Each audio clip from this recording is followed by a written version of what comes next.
बच्चों, कैसे हैं आप? क्या हाल चाल आपके? आज मेरे बच्चे, इंश्योरेंस कंपनी में हमारा जो अगला टॉपिक है वो है लॉस ऑफ प्रॉफिट पॉलिसी। इस लॉस ऑफ प्रॉफिट पॉलिसी में बहुत सारी बातें होने वाली है, बहुत प्यारी प्यारी बातें होने वाली है। और इस चैप्टर का जितना भी कॉन्सेप्ट है वो आज खत्म हो जाएगा। आज और अगली क्लास में खूब सारे प्रैक्टिस करेंगे और फिर चैप्टर को हम एंड करेंगे, ठीक है ना। तो आइए शुरू करते हैं आपका लॉस ऑफ प्रॉफिट पॉलिसी। फिर लॉस ऑफ प्रॉफिट पॉलिसी क्या होता है, जरा ठीक से बताओ। मैं सोचता हूं कि इसमें कुछ भी बोलने के पहले ना मैं एक एग्जाम्पल से इस पॉलिसी का मीनिंग आपको समझाऊं, एक एग्जाम्पल से। वो एग्जाम्पल क्या है मैं यहां लिखता हूं, आप रुक जाइए। जब मैं बोलूंगा तब आपको लिखना है मेरे बच्चे। अभी सुनिए मेरी बात ध्यान से, वीडियो को पॉज करके आप बाद में लिख लेना, पहले सुनिए।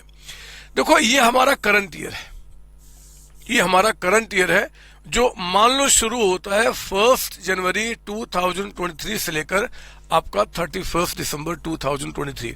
ये कोई भी पीरियड हो सकता है, अप्रैल से मार्च, कुछ भी क्वेश्चन बताएगा, आपको चिंता नहीं करना। मान लो हमने क्या किया जी, जो हमारा करंट ईयर है ना, करंट ईयर, उस करंट ईयर को हमने क्या पीरियड लिया आपका 1 अप्रैल से लेकर 31 जनवरी से दिसंबर तक आपका। इस साल में क्या हुआ मेरे बच्चे कि हमारे बिजनेस में इस दिन पे मान लो आपका 1 सितंबर, मान लो 1 सितंबर 2023, इस डेट पे क्या हुआ कि हमारे बिजनेस में आग लग गई। ये जो आपका डेट बता रहा है 1 सितंबर 2023, मान लो हमारे प्रेमाइसेज में, हमारे गोडाउन में कहीं पर भी आग लग गई। और आग लगने से उसका जो इम्पैक्ट रहा ना हमारे बिजनेस पे, इम्पैक्ट वो इतने समय रहा सितंबर से लेकर दिसंबर तक, सितंबर, अक्टूबर, नवंबर, दिसंबर। यानी कि ये 4 महीने जो गुजरे हैं ना बच्चे, इन 4 महीने में हम ठीक से काम नहीं कर पाए, हम ठीक से काम नहीं कर पाए, क्योंकि नॉर्मल सिचुएशन मेंटेन करने में, उसको फिर से रीएस्टेब्लिश करने में हमें समय लग गया। और 4 मंथ्स तक क्या हुआ कि हमारे बिजनेस में रहा आपका एबनॉर्मल पीरियड। एबनॉर्मल पीरियड यानी कि आपका ये पीरियड जो रहा वो हम स्मूथली काम नहीं कर पाए। तो पता है इंश्योरेंस कंपनी क्या बोलती है?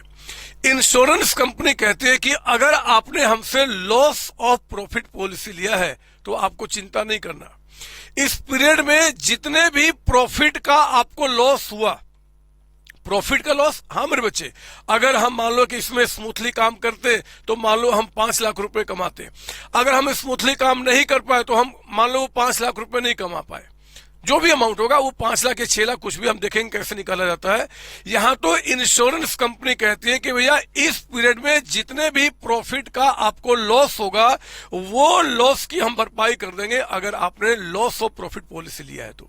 हम इसको बोलते हैं कंसिक्वेंशियल पॉलिसी। आपका कंसिक्वेंशियल का मतलब होता है कि जो कंसिक्वेंट हुआ ना, जो इसका इफेक्ट रहा, मतलब कि आग लगने के बाद जो इसका इफेक्ट रहा और इससे जो हमें आपका एक लॉस हुआ, हम उस लॉस को भरपाई करने को तैयार है। मेरे प्यारे बच्चों, इस टॉपिक के अंदर में मैं आपको यही बताऊंगा कि इस पीरियड में आपको जो प्रॉफिट का लॉस हुआ वो कैसे कंप्यूट किया जाएगा। और ये मैं नहीं बता रहा, ये तो इंश्योरेंस कंपनी ने कुछ गाइडलाइंस इशू किए हैं, उन्हीं गाइडलाइंस को फॉलो करते हुए हम इसको निकालेंगे। वो गाइडलाइंस क्या, वही मैं आपको पढ़ाने वाला हूं, ठीक है ना। तो आइए जरा मैं शुरू करता हूं, बताता हूं कि इस पीरियड में जो आपको लॉस ऑफ प्रॉफिट हुआ उसको कैसे निकाला जाएगा। देखो ध्यान से सुनना, लिखना बंद करेंगे भी आप, और सुनो ध्यान से कि इंश्योरेंस कंपनी क्या बोलती है, क्या बोलती है। यहाँ पे यहाँ कुछ नए नए वर्ड्स आएंगे, आपको ध्यान से सुनना होगा। ये देखो, ये करंट ईयर है और इसका पिछला साल आपका ये रहा। मतलब कि जो करंट ईयर होगा ना, ठीक इसके पिछला साल, हम इसको बोल देते हैं प्रीसीडिंग ईयर, प्रीसीडिंग ईयर, ठीक है ना। जरा मुझे बताओ कि प्रीसीडिंग ईयर कब से कब तक रहा होगा जी? अगर 1 जनवरी से 31 दिसंबर है तो 1 जनवरी 2022 से लेकर आपका 31 दिसंबर 2022, ये आपका पिछला साल हो जाएगा, प्रीसीडिंग ईयर। अब सुनो ध्यान से, इंश्योरेंस कंपनी इस कंपनी से कुछ सवाल पूछेगी। वो पूछती है कि जरा बताओ कि ये जो आपका बिजनेस का एबनॉर्मल पीरियड रहा, आप मुझे बताओ कि इस पीरियड में आपने कुछ सेल किया कि नहीं किया? क्या इस पीरियड में कुछ भी सेल हुआ मेरे बच्चे? या तो मतलब इतना ज्यादा आपका इफेक्ट था आग का कि हम कुछ भी सेल नहीं कर पाए, बिजनेस बिल्कुल बंद रहा, या तो ये होगा, या फिर हो सकता है कि अपना मार्केट को कवर अप करने के लिए हम थोड़ा मोड़ा सेल कर पा रहे थे, कोई नया प्रीमाइसेज हमने हायर पे ले लिया होगा, या जो प्रीमाइसेज हमारे पास है वही उसी में हम कोने में उतने मतलब इफेक्टिवली तो काम नहीं कर पाए, लेकिन थोड़ा मोड़ा हमने काम किया होगा। यही तो होगा मेरे बच्चे। मतलब इसके बीच में या तो हम बिल्कुल भी सेल नहीं कर पाए या थोड़ा मोड़ा सेल कर पाए। मान लो आपने क्या किया, इस पीरियड में आपने 2 लाख रुपए का सेल किया, मान लो एज्यूम क्या वो फिगर है, तो जो 2 लाख रुपए का आपने यहाँ पर सेल किया ना बच्चे, उस 2 लाख को इस चैप्टर में हम कहते हैं एक्चुअल सेल्स। ये सारे वर्ड्स याद रखना, ये नए नए वर्ड्स हैं जो आपको आ रहे हैं, जो कि इस पॉलिसी से जुड़े हुए हैं। हम क्या बोलेंगे, एक्चुअल सेल्स, यानी कि एबनॉर्मल पीरियड में, इस एबनॉर्मल पीरियड में जो भी सेल आप कर पाए, जो भी सेल कर पाए, उसको हम क्या बोलेंगे, आपका यहाँ पे एक्चुअल सेल्स।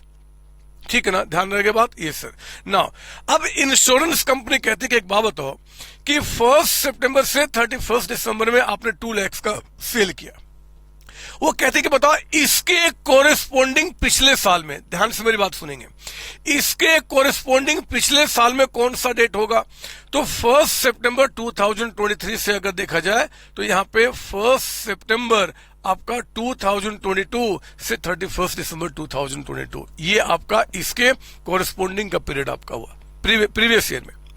इंश्योरेंस कंपनी कहती है कि जरा बताओ कि पिछले साल इसी पीरियड में आपने सेल कितना किया था, सेम पीरियड 1 सितंबर से 31 दिसंबर में आपने पिछले साल कितना सेल किया था। तो मेरे बच्चे कंपनी ने कहा कि देखो जी पिछले साल ना इसी पीरियड में हमने 10 लाख रुपए का सेल किया था, 10 लाख रुपए का सेल किया था। मेरे बच्चे जो भी सेल आपने इस पीरियड में पिछले साल किया होगा, उस सेल्स को इस चैप्टर में, इस टॉपिक में हम कहते हैं स्टैंडर्ड सेल्स। क्या हमने बोला, स्टैंडर्ड सेल्स। ये नाम आपको याद रखने पड़ेंगे बच्चे, ये नाम याद रखने पड़ेंगे। तो हमने क्या बोला कि आपका जो एबनॉर्मल पीरियड है उसमें जो सेल किया उसको एक्चुअल सेल्स, और आपने जो इसी के कोरिस्पोंडिंग पिछले साल में जो आपने सेल किया था उसको क्या बोलेंगे, आपका यहाँ पे स्टैंडर्ड सेल्स। नाउ अब इंश्योरेंस कंपनी कहती है कि एक बात बताओ आपके सेल्स में कितने की कमी आई है। फिर बच्चे सेल्स में जितने की कमी आई ना, हम उसको कहते हैं शॉर्ट सेल्स। शॉर्ट सेल्स का मतलब होता है कि हमारे सेल्स में कमी कितने की आई। तो देखो ना शॉर्ट सेल्स का मतलब क्या हो गया, जो भी आपका स्टैंडर्ड सेल्स था, यानी कि इंश्योरेंस कंपनी कहती है कि भैया अगर आपने पिछले साल इसी पीरियड में आपने 10 लाख का सेल किया था, तो इस बार भी क्या होता, हम मान लेंगे कि 10 लाख का सेल होगा जी, है ना, इतना तो होना चाहिए था ना। तो 10 लाख में से आप सिर्फ 2 लाख का सेल कर पाए, यानी कि स्टैंडर्ड में अगर मैं एक्चुअल सेल्स को माइनस कर देता हूं, एक्चुअल सेल्स को आपका, तो हमारा क्या निकल के आ जाएगा, सेल्स में आई हुई कमी, शॉर्ट सेल्स। तो हमने क्या बोला कि 10 लाख रुपीज में से आप यहाँ पे माइनस कर दीजिए कितना जी, 2 लाख रुपीज का अमाउंट। तो ये कितना अमाउंट निकल के आ गया मेरे बच्चे, 8 लाख। शॉर्ट सेल्स का अमाउंट कितना निकल के आ गया यहाँ पे, 8 लाख रुपीज का अमाउंट। कोई डाउट इसके अंदर में? नहीं sir, this is short sales. Sales में आई कमी आपका कितना हो गया, 8 लाख। नाउ अब इंश्योरेंस कंपनी कहती है जरा बताओ कि आपका जीपी रेट कितना था। जीपी रेट कौन से ईयर का, of preceding year. GP rate जो आपने प्रीसीडिंग ईयर में आपने रखा था वो बताओ कितना, मतलब कि इस साल नहीं मेरे बच्चे, इस साल में तो पीरियड एबनॉर्मल रहा ना। वो कहते हैं कि प्रीसीडिंग ईयर में, मतलब कि पिछले साल में जिसमें कोई गलत चीज नहीं हुआ था, सब कुछ नॉर्मल तरीके से गुजरा था, मुझे बताओ कि पिछले साल में आपका जीपी रेट क्या था। तो मेरे बच्चे ये जीपी रेट मान लो यहाँ पे कहता है कि आपका 20% है, 20% है। यहाँ पे जीपी रेट इस पॉलिसी में निकालने का तरीका अलग होता है, थोड़ी देर आगे बात करेंगे। फिलहाल मान लो क्वेश्चन कहता है कि जो जीपी रेट है प्रीसीडिंग ईयर का वो आपका 20% है, ये 20% आपको दिया हुआ है। तो फिर जरा मुझे बताओ कि आपको प्रॉफिट का लॉस कितना हुआ, लॉस ऑफ प्रॉफिट आपका कितना निकल के आएगा, लॉस ऑफ प्रॉफिट कितना। सुनो ना मेरी बात, हमारे सेल्स में 8 लाख की कमी आई है, तो 8 लाख रुपीज पे जरा मुझे बताइए कि 20% कितना निकल के आ गया, 1,60,000, 1,60,000 रुपए, 160। यही मेरे बच्चे लॉस ऑफ प्रॉफिट हो गया, यानी कि आपका जो प्रॉफिट में 1,60,000 की कमी आई है, ये वो 160 है जो आप कमाते हैं अगर यहाँ पे एबनॉर्मल पीरियड ना होता तो। लेकिन ये आग लगने से जो प्रीमाइसेज में आपका थोड़ा मोड़ा काम हुआ या फिर बिल्कुल नहीं हुआ, उससे आपको 8 लाख का लॉस हुआ सेल्स का, और 8 लाख पे 20% के हिसाब से 160 का प्रॉफिट का लॉस हुआ। इंश्योरेंस कंपनी कहती है कि इस पॉलिसी के अंदर में हम इतना पैसा आपको देने को तैयार है। यही है लॉस ऑफ प्रॉफिट पॉलिसी। खत्म होगी बात। इसी टॉपिक को और सिर्फ इसी को पढ़ाने के लिए मेरे बच्चे आज की क्लास मुझे रिकॉर्ड करना पड़ा, बाकी इसमें कुछ भी नहीं है। आप चाहो तो अभी के अभी आप अपनी इस क्लास को बंद करके आप घर जाइए। घर क्या मतलब, घर में ही तो आप मस्ती करो, जितना मस्ती करना है दुनिया में एंजॉय करना है, जो करना है करो, क्योंकि टॉपिक खत्म हो गया। यही बात बच्चों को समझ में नहीं आती, और यही एग्जाम में क्वेश्चन आता है तो लगता है कि पता नहीं क्या क्वेश्चन आ गया, ये तो हमें समझ में नहीं आ रहा है, कुछ भी नहीं समझ में आ रहा है। आप प्लीज कॉपी कर लो और खत्म करो क्लास को। आपका सर सच्ची में क्लास खत्म हो गया। पहले काम करो ना, वीडियो को पॉज करके आप यहां तक लिख दो, फिर कुछ और आगे छोटी मोटी बातें करूंगा, कुछ क्वेश्चन की प्रैक्टिस कराऊंगा, थोड़े से नोट्स लिखाऊंगा और सच्ची में चैप्टर को एंड करूंगा। आप प्लीज कॉपी कर लीजिए। सर हो गया, सर हो गया। देखो यहां पे ना मैंने कुछ वर्ड्स यूज किए, standard sales, actual sales, short sales, GP rate. Actually यहाँ पे जीपी रेट का भी थोड़ा बहुत खेल है, और भी 2-4 नए नए वर्ड्स हैं। तो मैं सोचता हूं ना पहले उन वर्ड्स को मैंने आपको लिखा दूं, थोड़ा सा मेरे साथ लिखिए, ताकि कभी थ्योरी आ जाए, एमसीक्यू आ जाए, 1 मार्क का क्वेश्चन आ जाए तो आप परेशान ना हो। चाहे रिवीजन के टाइम पे आपको याद ना है कि यार स्टैंडर्ड क्या था, तो हम कैसे याद करेंगे। तो लिखिए मेरे साथ थोड़ा सा, यहाँ पे लिखिए, यहाँ पे लिखेंगे आप सम इंपोर्टेंट टर्म्स, लिखेंगे आप यहाँ पे सम इंपोर्टेंट टर्म्स। कुछ अच्छे वर्ड्स मैं आपको यहां पे बताना चाहता हूं जो इसमें निकल के आता है, और उसमें पहला वर्ड लिखेंगे मेरे बच्चे यहां पे number 1 standard sales. Standard sales, आपका स्टैंडर्ड सेल्स हमने क्या बताया था आपको स्टैंडर्ड सेल्स। ये देखो जरा यहां पे स्टैंडर्ड का मतलब कि जिस साल में आग लगी है, जिस साल में आग लगी है इसके कोरिस्पोंडिंग पिछले साल में सेम पीरियड, 1 सितंबर तो 1 सितंबर, 31 दिसंबर तो 30, मतलब सेम पीरियड में पिछले साल में जो आपका था उसको हम क्या बोलते हैं आपको यहाँ पे स्टैंडर्ड सेल्स। लिखिए थोड़ा सा, यहाँ पे लिखेंगे आपका इट रेफर्स टू, साथ साथ लिखेंगे it refers to. It refers to कहता है कि the sales affected, the sales affected, साथ साथ लिखिए, आगे पीछे अब नहीं होना चाहिए बच्चे। It refers to sales affected in the preceding period, in the preceding, in the preceding period, in the preceding period corresponding to the indemnity period, corresponding to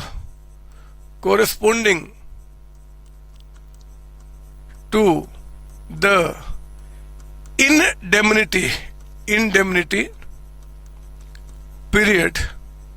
sir ये indemnity period क्या होता है, लिखो तो पहले आपका in the preceding periods corresponding to the indemnity period, full stop। लिखेंगे आगे आप यहां पे standard sales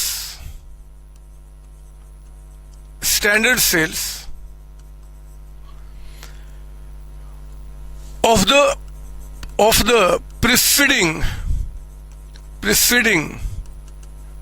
period must be adjusted in the light of future prospects. Sir इसका मतलब क्या है, लिखो तो पहले आप।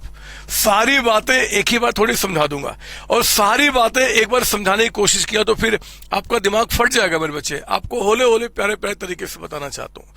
पहले स्टैंडर्ड सेल्स का मतलब क्या होता है, it refers to sales affected in the preceding period, in the preceding यानी कि पिछले साल में, corresponding to the, in the preceding period जगह पे ईयर कर दो आप, इन द प्रीसीडिंग ईयर कर दो, यहां पे ज्यादा अच्छा रहेगा। In the preceding year corresponding to the indemnity period, corresponding to the indemnity, इसको आप कर लो अंडरलाइन। इंडेमनिटी पीरियड का मतलब होता है मेरे बच्चे जिस पीरियड में हुए लॉस की भरपाई करने की बात की जा रही है। आपने लॉ में पढ़ा होगा इंडेमनिटी पीरियड का मतलब क्या होता है कि जिस पीरियड में हुए लॉस की भरपाई करने की बात की जा रही है। ये आपका जो एब्नॉर्मल पीरियड है ना, तो इसमें एक्चुअली हम इसको क्या बोलते हैं, इंडेमनिटी पीरियड। इंडेमनिटी पीरियड का मतलब क्या, जिस पीरियड में हुए लॉस की भरपाई करने की बात की जा रही है उसके कोरस्पोंडिंग जो पीरियड आपका होगा प्रीसीडिंग यानी कि पिछले साल में, हम उसको क्या बोलेंगे, स्टैंडर्ड सेल्स आपका। ठीक है ना। तो ये हमारा क्या निकल के आपका यहाँ पे स्टैंडर्ड सेल्स ना। दूसरा वर्ड हमने क्या यूज किया था आपका, एक्चुअल सेल्स। लिखिए थोड़ा सा यहाँ पे एक्चुअल सेल्स के बारे में लिखेंगे आप। नंबर 2 एक्चुअल सेल्स, नंबर 2 लिखेंगे आप एक्चुअल सेल्स। एक्चुअल सेल्स का मतलब होता है, एक्चुअल सेल्स का मतलब होता है, लिखेंगे यहाँ पे कि टर्नओवर, टर्नओवर, टर्नओवर का मतलब क्या, sales, turnover during during during the indemnity period, indemnity period आपका है ना। जो आपका इंडेमनिटी पीरियड है, मतलब कि ये पीरियड, मैंने कहा ना, ये जो आपका पीरियड है, एबनॉर्मल पीरियड जितने समय रहा उसको हम क्या बोलते हैं, इंडेमनिटी पीरियड। इंडेमनिटी पीरियड का मतलब कि जितने पीरियड में हुए लॉस की भरपाई करने की इंश्योरेंस कंपनी ने आपको गारंटी दी है। तो मेरे बच्चे इस पीरियड को हम क्या बोलेंगे, इंडेमनिटी पीरियड आपका है ना, ये आपका निकल के आया। और इसमें हुए सेल्स को क्या बोलेंगे, एक्चुअल सेल्स। और इसके कोरस्पोंडिंग जो पिछले साल में सेल हुआ उसको क्या बोलेंगे हम, स्टैंडर्ड सेल्स आपका। ये सारे वर्ड आपको ध्यान रखने होंगे, कहीं 1 मार्क के क्वेश्चन में आ गया तो आप परेशान मत हो जाना। तो हमने ये भी बता दिया आपका। थर्ड लिखेंगे आप यहाँ पे जी, शॉर्ट सेल्स। शॉर्ट सेल्स का मतलब क्या होता है, आप ये जानते हो ना, शॉर्ट सेल्स का मतलब क्या, स्टैंडर्ड सेल्स। सर ये क्या था, वो जो आपने लिखा था वो लाइट इन फ्यूचर, वो बाद में, पर लिखो तो यहां पे शॉर्ट सेल्स का मतलब होता है स्टैंडर्ड सेल्स माइनस आपका actual sales.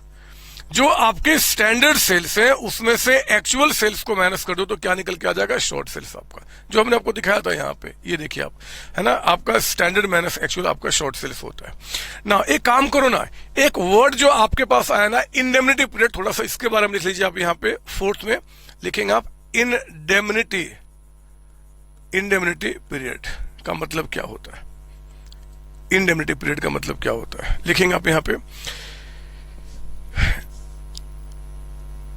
It is any period, it is any period, कहता है कि it is any period not exceeding 12 months. It is any period not exceeding 12 months. कहता है कि from the date of damage, from the date of damage, from the date of damage, कहता है कि आपका from the date of damage which results during which, कहता है कि during which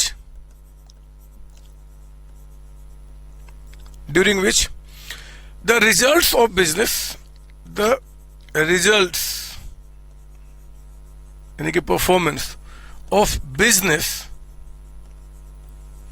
results यानी कि performance of business shall be affected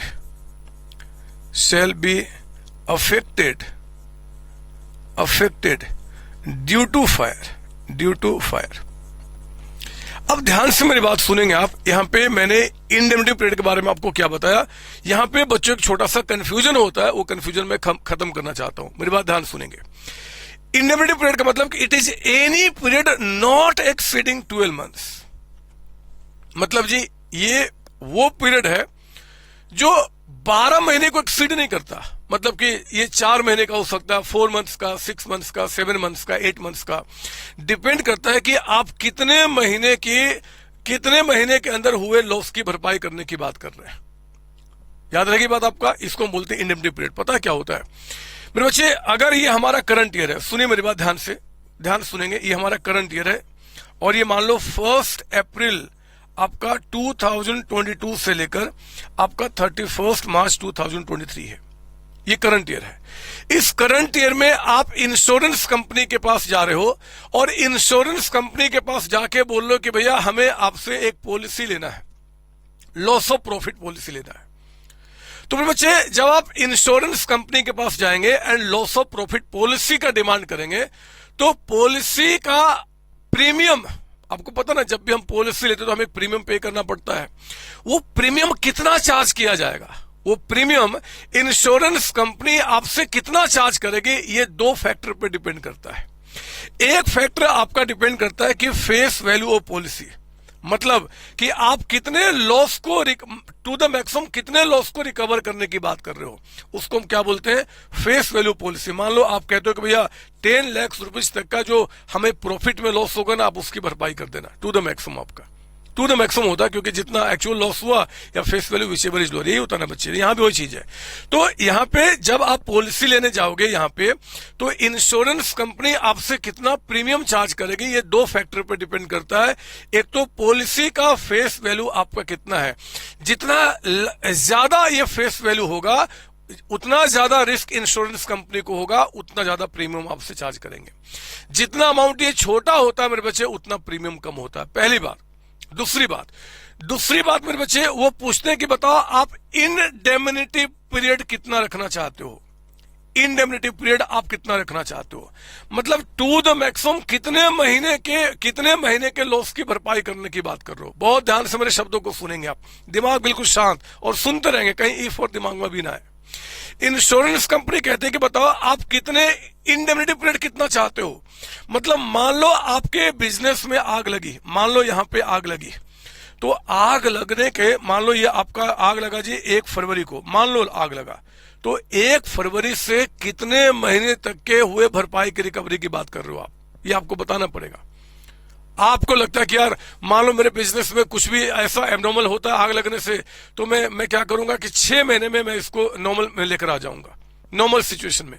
तो उस केस में क्या होगा कि आप कहोगे कि भैया मेरा इंडेमनिटी पीरियड जो है ना वो 6 मंथ फिक्स कर दो, 6 महीना। तो मेरे बच्चे उस केस में आग लगने से अगले 6 महीने में जो आपका लॉस होगा ना, इंश्योरेंस कंपनी उसकी भरपाई करने को तैयार हो जाती है। अगर आप कहते हो कि नहीं जी मैं ये 6 मंथ्स नहीं, मैं तो 8 मंथ्स लेना चाहता हूं, 8 महीने लेना चाहता हूं, तो उस केस में इंश्योरेंस कंपनी आज से 8 महीने में टू द मैक्सिमम जो लॉस होगा उतनी भरपाई करने को तैयार हो जाती है। अब ये जो पीरियड आप ले रहे हो, कोई 6 मंथ्स का लेता है, कोई 8 का, कोई 3 का, कोई 2 का, कोई 10 का, कोई 12 मंथ्स का भी लेता है, आपका 12 महीने का भी। तो उस केस में ये जितना लंबा पीरियड लोगे ना, इंश्योरेंस कंपनी को अनसर्टेनिटी में उतना ज्यादा क्लेम पे करना पड़ सकता है, इसलिए प्रीमियम का अमाउंट उतना हाई होते चला जाता है। इसलिए हमेशा याद रखना, जब भी लॉस ऑफ प्रॉफिट पॉलिसी आप लेंगे, कंसिक्वेंशियल पॉलिसी इसका जो दूसरा नाम होता है, अगर हम लेते हैं तो इंश्योरेंस कंपनी 2 बातें पूछेगी, पॉलिसी कितने रुपए का लेना चाहते हो और कितना रखना चाहते हो इंडेमनिटी पीरियड। मेरे बच्चे जितने महीने का आप लोगे ना, टू द मैक्सिमम उतने महीने के हुए लॉस की भरपाई करेंगे सिर्फ इंश्योरेंस कंपनी, उससे ज्यादा नहीं, इसलिए सोच समझ के लेना होता है। अब एक सवाल कि सर मान लो हमने 8 मंथ्स का यहां पे सपोज की बोल दिया इंडेमनिटी पीरियड, लेकिन हमारे बिजनेस में जो इस लॉस से इंपैक्ट रहा वो सिर्फ 5 मंथ्स का रहा, फिर क्या होगा, तो 5 महीने का पेमेंट करेंगे। अरे ये तो मैक्सिमम अमाउंट होता है ना बच्चे, ये मैक्सिमम अमाउंट होगा, ये मैक्सिमम पीरियड होगा। अगर आपके बिजनेस में नॉर्मल सिचुएशन आपने अगले 2 महीने में, 3 महीने में, 4 महीने में कर लिया, तो उतने समय का ही रहेगा। तो एक सवाल आप बोलोगे कि सर ये इंडेमनिटी पीरियड यानी कि पीरियड टू द मैक्सिमम कितने महीने का हो सकता है। मेरे बच्चे ध्यान से मेरे शब्द को सुनना, मैं कहीं पे कोई डिस्प्यूट नहीं चाहता। अगर कोई पूछना कि indemnity period to the maximum कितने महीने का होता है, तो देखो जनरली ये 12 मंथ्स का होता है, जनरली मेरे बच्चे 12 मंथ्स का होता है, मतलब कि मैक्सिमम पॉलिसीज जो है ना वो आपका 12 months to the maximum indemnity period allow करते हैं। लेकिन ध्यान सुनना मैं क्या बोल रहा हूं, कुछ ऐसे बिजनेस हैं जो बहुत बड़े बड़े होते हैं, हाईली रिस्की होते हैं, जहां पे अगर इंडेमनिटी पीरियड मतलब कि 12 महीने से कुछ नहीं होगा, एक बार आग लगी तो नॉर्मल सिचुएशन लाने में कई वर्ष लग जाते हैं, तो कहीं कहीं पे ये 6 साल भी किया गया है, कहीं पर रेयरेस्ट केस में। मैं थ्योरी वाले पार्ट में उसके बारे में आपको समझाऊंगा, लेकिन फिलहाल indemnity period to the maximum कितना हो सकता है जी, 12 महीने हो सकता है, ठीक है ना। तो ये बात आप ध्यान रखेंगे। तो ये 2 के ऊपर में, यानी कि जितने समय आप बोल देंगे उतने समय की भरपाई करेंगे। क्लियर इसके अंदर में, ये सर तो ठीक है, ये मैंने आपको बता दिया। चलिए, तो हमारे पास क्या हुआ जी, स्टैंडर्ड सेल्स का मतलब समझ में आ गया, एक्चुअल सेल्स का, शॉर्ट सेल्स का, इंडेमनिटी पीरियड का। और भी कोई वर्ड हमने वहां पे यूज किया था क्या, हमने कोई और वर्ड यूज किया था क्या? सर आपने यहाँ पे एक जीपी के बारे में आपने यूज किया था। जीपी के बारे में हम ना यहाँ पे स्टेप बाय स्टेप में सीख लेंगे।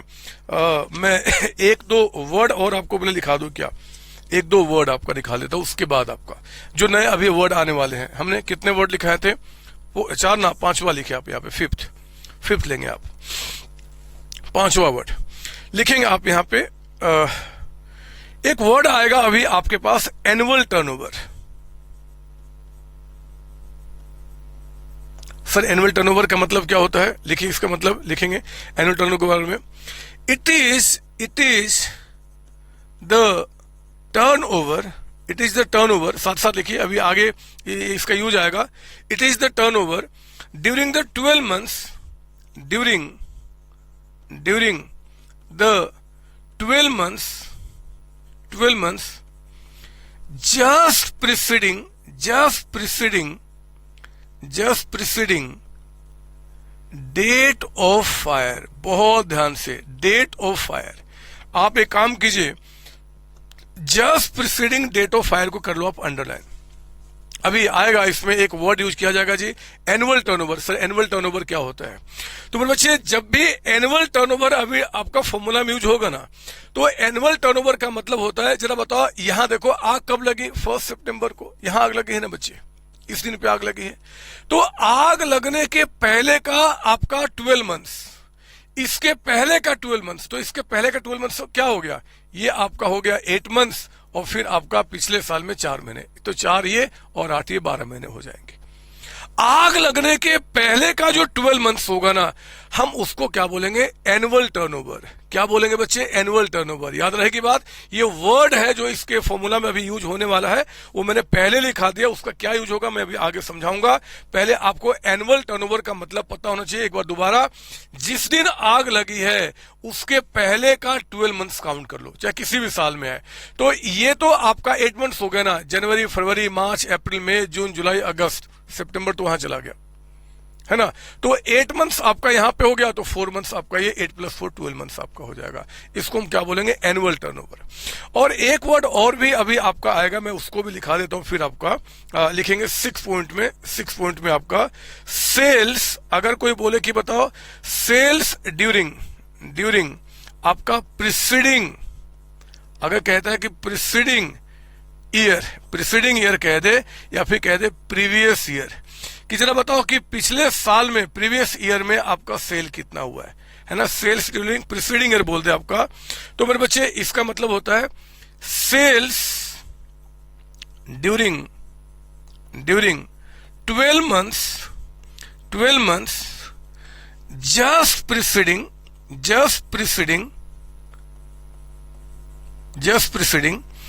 Year of fire. बहुत ध्यान से, तनिक सी गलती अगर आपकी हो गई तो सारे सपने चकनाचूर हो जाएंगे मेरे बच्चे। क्योंकि ये देखो आपका sales during 12 months just preceding year of fire.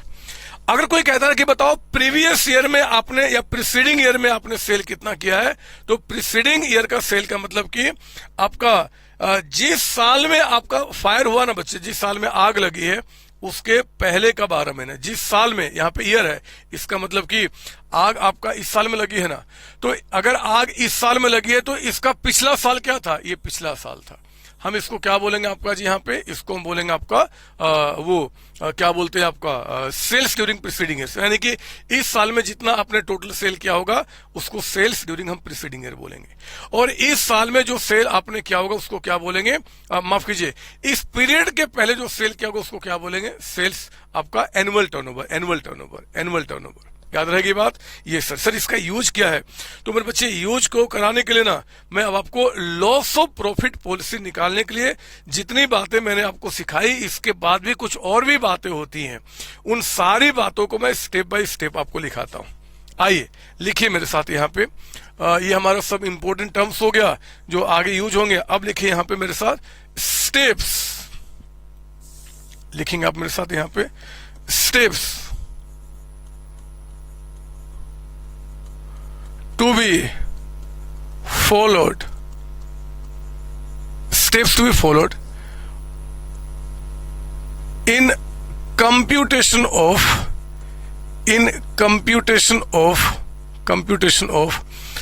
Loss of profit, loss of profit है ना। लॉस ऑफ प्रॉफिट को पता करने में हमें ये स्टेप्स पता करना होगा। क्या जी, लिखेंगे मेरे साथ। स्टेप नंबर 1, स्टेप नंबर 1, पहला स्टेप बोलते हैं कि calculate, calculate short sales, short sales. हमें क्या करना है कि पहले शॉर्ट सेल्स निकालना है, जैसे मैंने आपको सिखाया था। पर बच्चे शॉर्ट सेल्स निकालने के लिए हर एक स्टेप को समझाने के लिए मैंने अपने बुक में कुछ क्वेश्चंस आपके लिए क्रिएट किए हैं। आप उन क्वेश्चंस को देखो ना, और इसके लिए आप मेरे बुकलेट का पहले क्वेश्चन नंबर 13 को देखिए। आप 13 क्वेश्चन। आइए, जो पहला स्टेप हमारा है कैलकुलेट आपका शॉर्ट सेल्स, इसको समझाने के लिए आप मेरे साथ सॉल्यूशन करेंगे मेरे बुकलेट का क्वेश्चन नंबर 13 का। देखो जरा ये क्वेश्चन क्या बता रहा है। 13 पढ़ेंगे आप, 13 पढ़िए मेरे साथ। कहता है कि फायर अकर्ड ऑन 1 मार्च 2015। मेरे बच्चे, कहता है कि 1 मार्च 2015 को आग लगी है। एंड नॉर्मलेसी, मतलब कि नॉर्मल जो सिचुएशन आपका हुआ, वाज अचीव्ड ऑन 1 मई 2015। ठीक है। फिर कहता है कि सेल्स फ्रॉम 1 मार्च 2015 से आपका 1 मई 2015 में 20,000 है। और कहता है कि सेल्स फ्रॉम 1 मार्च टू 1 मई 2014 यानी कि पिछले साल में वो 1 लाख बता रहा है। फिर कहता है कि company has shown an increase of 10% during 2015 over the sale of 2014। बोलता कि बताओ शॉर्ट सेल्स कितना होगा। मेरे बच्चे, मैं आपको समझाऊं ये क्या बोलना चाहता है। ये देखो आपका 2 साल, मैं डायग्राम से समझाऊंगा, आपको अच्छा लगेगा, है ना। आग कब लगी थी? 1 मार्च 2015 को। तो ये कहता है ना कि आपका 1 मार्च, मान लो ये वो डेट है, 1 मार्च 2015 से लेकर आपका आग का इंपैक्ट कब तक रहा जी? 1 मई 2015, 1 मई 2015 है ना, ये आपका रहा मेरे बच्चे। और कहता है कि जरा बताओ इसके कोरस्पॉन्डिंग फिर पिछले साल में क्या हो जाएगा? 1 मार्च 2014 से लेकर आपका यहां पे 1 मई 2014, ये आपका पिछले साल में रह गया। कहता है, पढ़ो ना जरा यहां पे क्या बता रहा आपको। कहता है कि सेल्स फ्रॉम 1 मार्च 2015 से 1 मई 2015 20,000। इसमें मेरे बच्चे यहां पे जो हम सेल करते हैं हम उसको क्या बोलते हैं? Actual sales, actual sales. और ये एक्चुअल सेल्स कितना बता रहा आपको? 20,000। सेम पीरियड में पिछले साल जो हमने यहां पे सेल किया, जिसको हम क्या बोलते हैं? स्टैंडर्ड सेल्स, स्टैंडर्ड सेल्स, वो कितना बता रहा आपको? देखो ना, 1 मार्च 2014 से आपका 1 मई 2014 यानी कि प्रीवियस ईयर में इस पीरियड में हमने सेल कितना किया है? 1 लाख रुपीज का अमाउंट, जिसको हम क्या बोलते हैं? आपका स्टैंडर्ड सेल्स, है ना। बोलता है कि बताओ शॉर्ट सेल्स क्या निकल के आएगा। ध्यान सुनेंगे आप मेरे बच्चे। शॉर्ट सेल्स निकालने के लिए, शॉर्ट सेल्स निकालने के लिए हम लोग क्या करते हैं? Standard sales, standard sales minus आपका एक्चुअल सेल्स, यही होता है ना? बोलो हाँ, ये सर। स्टैंडर्ड सेल्स कितना है? 1 लाख। लेकिन ना ना ना, रुको रुको, 1 लाख आंख बंद के मत बोलो ना, आंख बंद करके मत बोलो ना, थोड़ी मेरी भावनाओं को तो समझो, मेरे शब्दों को तो समझो। मैंने कुछ लिखाया था वो भी तो देखो, और फिर मैं आपको इंटरप्रेट करूंगा। स्टैंडर्ड सेल्स का मतलब it refers to the sales affected in the preceding year corresponding to the indemnity period. ठीक है। Standard sales of the preceding period must be adjusted in the light of future prospects. जरा खुद सोचो, मैं नहीं चाहता कि आप एक वर्ड भी यहां पर रटे। आप मेरी बात सुने ध्यान से, आपकी बात कर रहा हूं। भगवान ना करे कि आपके बिजनेस में कभी ऐसा आग लगे, लेकिन समझाने के लिए मुझे आपका एग्जांपल लेना पड़ेगा मेरे बच्चे। आपने पिछले साल इस पीरियड में सेल कितना किया था? 1 लाख रुपीज। आपने पिछले साल 1 लाख सेल किया था। क्या बिजनेस हमेशा आप स्टैग्नेंट चाहते हो? क्या आप मेहनत जो बिजनेस में कर रहे हो इसलिए कर रहे हो कि भैया 1 लाख का सेल पिछले साल इस पीरियड में हुआ, तो इस पीरियड में भी सेल आपका 1 लाख का होगा, अगले साल भी इस पीरियड में 1 लाख का होगा? यही होता है क्या? या बिजनेस में जो हम दिन रात काम करते हैं वो इसलिए करते हैं कि बिजनेस में ग्रोथ हो, और ज्यादा काम करें, और ज्यादा। बिजनेस में क्या होता है, हम मेहनत क्यों करते हैं दूसरों से ज्यादा? इसलिए करते हैं क्योंकि भैया बिजनेस में हर एक साल ग्रोथ होना चाहिए, और आपने मेहनत किया भी है। आपके बिजनेस में ग्रोथ हो भी रहा है मेरे बच्चे। आप इस क्वेश्चन को पढ़ो ना, ये जो 13 क्वेश्चन है आप पढ़ो लास्ट लाइन क्वेश्चन का कि company has shown an increase of 10% during 2015 over the sales of 2014। यानी कि पिछले साल से इस साल आपके बिजनेस में क्या दिख रहा है जी कि 10% का ग्रोथ हो रहा है। यानी कि हम हर एक साल 10% से ग्रो कर रहे हैं। तो मुझे यह बताइए कि अगर आपका बिजनेस हर एक साल 10% से बढ़ रहा है तो पिछले साल इस पीरियड में आपका 1 लाख का सेल हुआ था, तो क्या इस पीरियड में इस साल 1 लाख का ही सेल होता मेरे बच्चे? पिछले साल 1 लाख किए थे, क्या इस साल आपका सेल 1 लाख का ही होता? नहीं बच्चे, नहीं। अगर हर एक साल बिजनेस 10% से ग्रो कर रहा है तो इस पीरियड में पिछली बार 1 लाख का हुआ था ना, वो 1 लाख इस बार कितना होता जी? 1 लाख प्लस 10,000, 1 लाख प्लस 10% उतना होता ना। यानी कि इस पीरियड में अगर सब कुछ नॉर्मल होता ना तो सेल 1 लाख का नहीं मेरे बच्चे, 1 लाख और प्लस 10% यानी कि 10,000 इसका आपका सेल होता है। ये आपका स्टैंडर्ड सेल्स है। स्टैंडर्ड सेल का मतलब होता है कि अगर सब कुछ नॉर्मल होता है तो इस पीरियड में मैं कितना सेल कर पाता, that is equal standard sales. तो कितना आ गया आपका? 1,10,000। 10% का ग्रोथ है ना ये सर, तो वो आपका निकल के आ गया यहाँ पे, ठीक है ना। इसमें से आपका एक्चुअल कितना हो पाया? सिर्फ 20,000। तो आपका शॉर्ट सेल्स कितना आ गया मेरे बच्चे? 90,000। 90,000 का आपको सेल्स में कमी आई है, ना कि आपका 80,000 का। बात समझ में आ रही है? इसलिए मैंने सोचा था कि इसको बाद में आपको समझाऊंगा, लेकिन अब आपको समझ में आना चाहिए कि जो भी स्टैंडर्ड सेल्स है प्रीसीडिंग पीरियड का, हमें उसको एडजस्ट करना होगा in light of future prospects. और आपको चिंता नहीं करना, ये हमारे बिजनेस में ग्रोथ हो रहा है, अपवर्ड या डाउनवर्ड हो रहा है ग्रोथ, वो सब क्वेश्चन में आपको बताएगा, सारी बातें बताएगा, आपको चिंता नहीं करना। आपने अभी मेरे साथ क्या किया?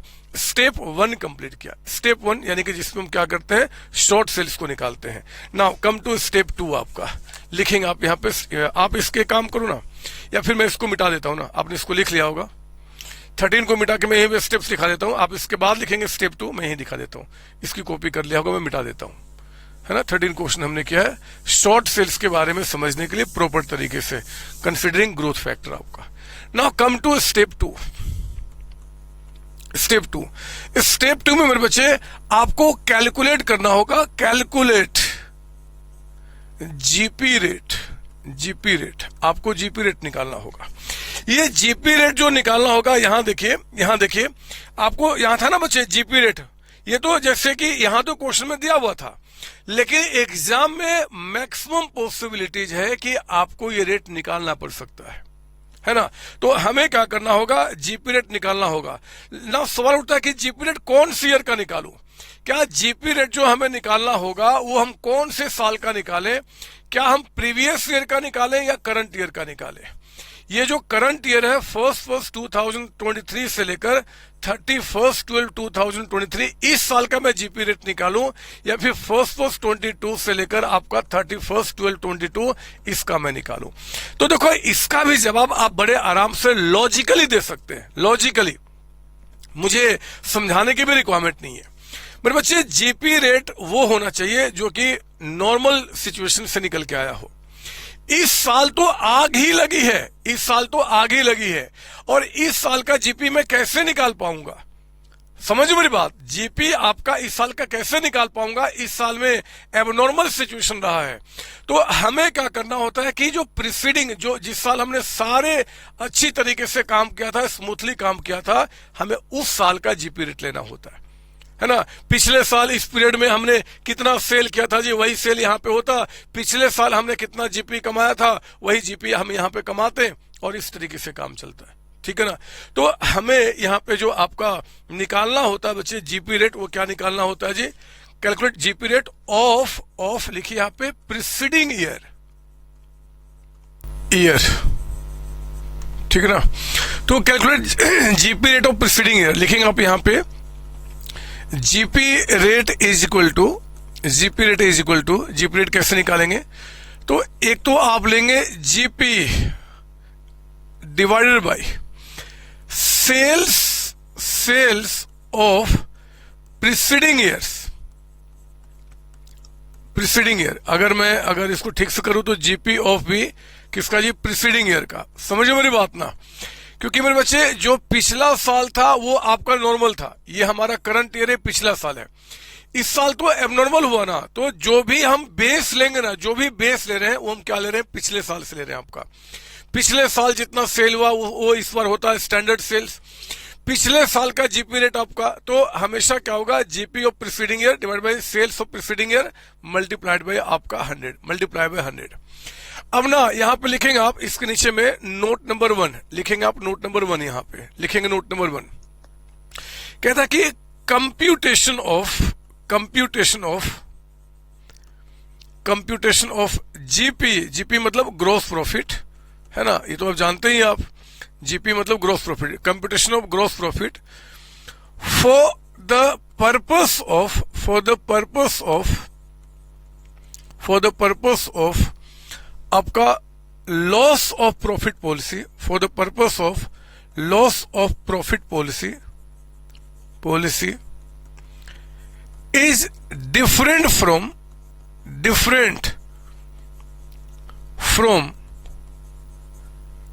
computation of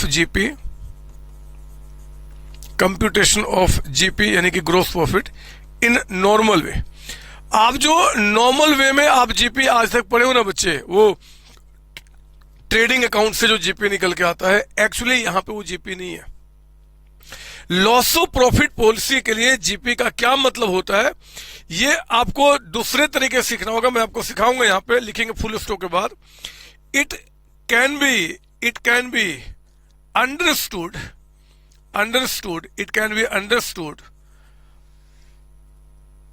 by two following cases, दो केस के अंदर में टू फॉलोइंग केसेज, दो केस के अंदर मेरे बच्चे हम इसको समझ सकते हैं। लिखेंगे आप यहां पे केस नंबर ए आपका, व्हेन लिखेंगे, when profit and loss account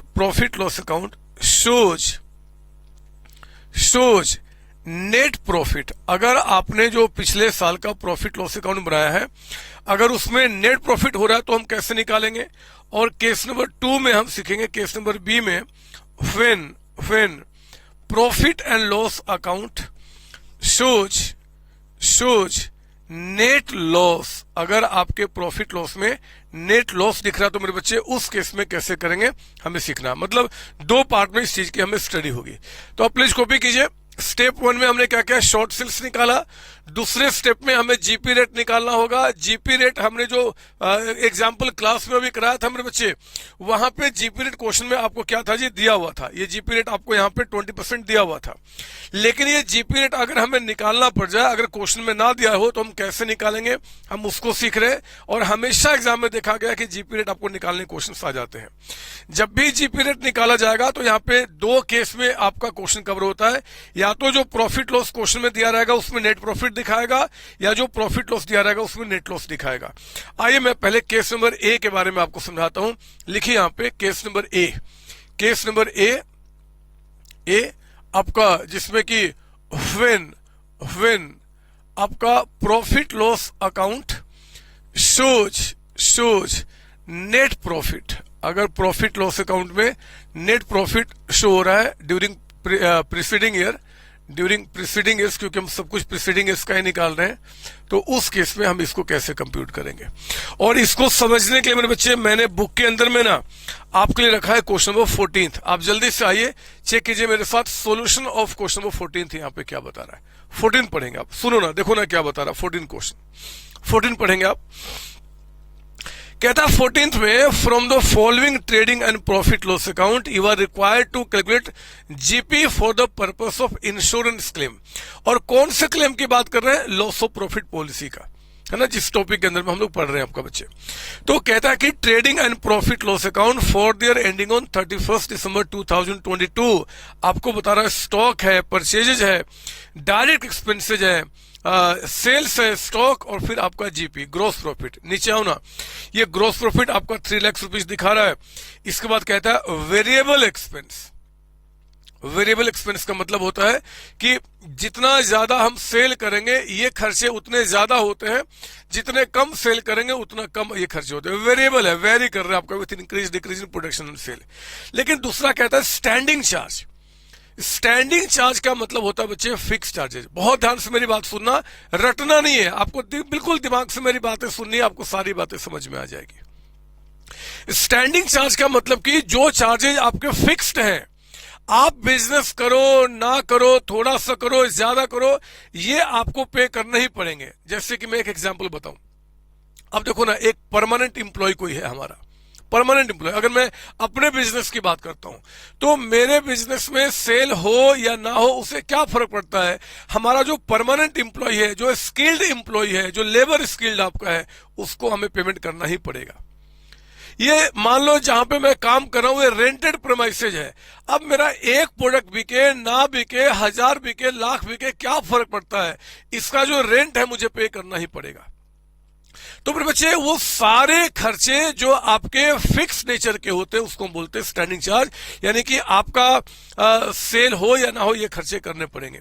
तो कहता है कि आपका ये 1,80,000 है और फिर आपका नेट प्रॉफिट कितना कितना कहता है आपका 1,10,000।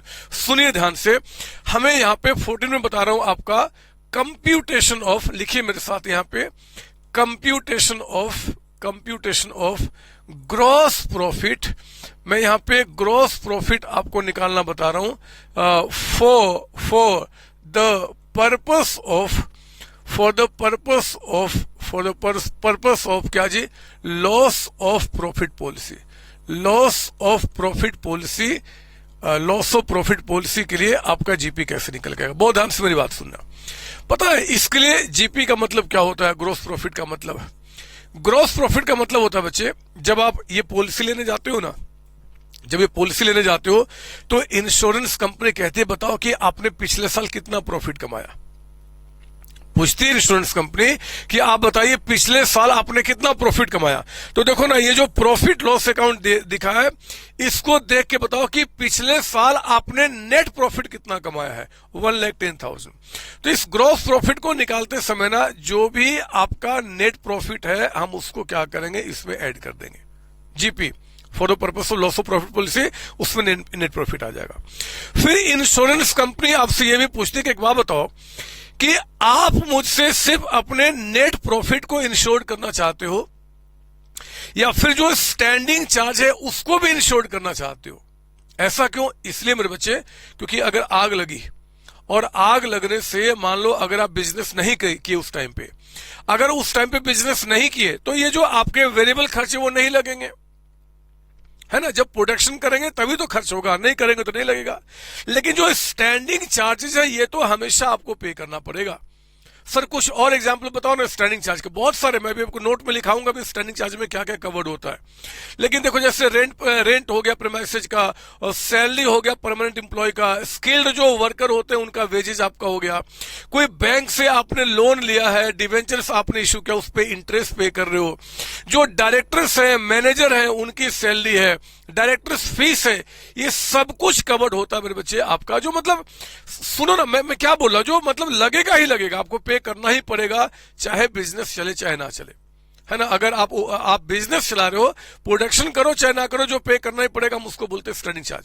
तो इंश्योरेंस कंपनी आपसे पूछती है कि मुझे बताओ कि आपको क्या इंश्योर करना है, सिर्फ अपना नेट प्रॉफिट या वो स्टैंडिंग चार्ज, क्योंकि अगर आग लगी और उस टाइम पे अगर काम नहीं हुआ तो भी आपको स्टैंडिंग चार्ज तो पे करना ही पड़ेगा। तो क्या ये भी अपने पॉलिसी में इंक्लूड करना चाहते हो। हमने कहा जरा देखो ना कि क्या ये जिसका प्रॉफिट लॉस अकाउंट है कि वो सारे स्टैंडिंग चार्ज इंश्योर करना, क्या आप चेक कीजिए, प्रॉफिट लॉस में स्टैंडिंग चार्ज कितना बता रहा है, 180। नीचे पढ़ो ना, नीचे क्या बता रहा है, नीचे ठीक प्रॉफिट लॉस के नीचे में standing charges insured only to the extent of 90,000। मतलब कि जब आप पॉलिसी लेने गए तो पूरे 1,80,000 को आपने इंश्योर्ड नहीं किया, वो आपके हाथ में है, आप कितना करना चाहते हो। उन्होंने जो भी स्टैंडिंग चार्ज के अंदर में नाम उन्होंने मेंशन किया ना बच्चे, उन नाम में जिसको चाहो आप उसको इंश्योर, जितना अमाउंट चाहो उतना इंश्योर करा लो। बट तो यहाँ पे ऐसे तो स्टैंडिंग चार्ज आपका 180 लगा था, लेकिन आपने इंश्योर्ड कितना किया है, सिर्फ 90,000 का अमाउंट, सिर्फ 90,000 रुपए। तो ठीक है, हम लोग क्या करेंगे जी, एनपी यानी कि एक तो आप इसको सिक्योर्ड कर रहे हो, इसको इंश्योर्ड कर रहे हो, और प्लस हम क्या करेंगे, इंश्योर्ड जो आपके स्टैंडिंग चार्जेज है हम उसको इसमें ऐड कर देंगे, इंश्योर्ड स्टैंडिंग चार्ज। और फिर जो अमाउंट बनेगा ना बच्चे, फिर जो अमाउंट बनेगा यही आपका ग्रॉस प्रॉफिट बनेगा। कौन सा, for the purpose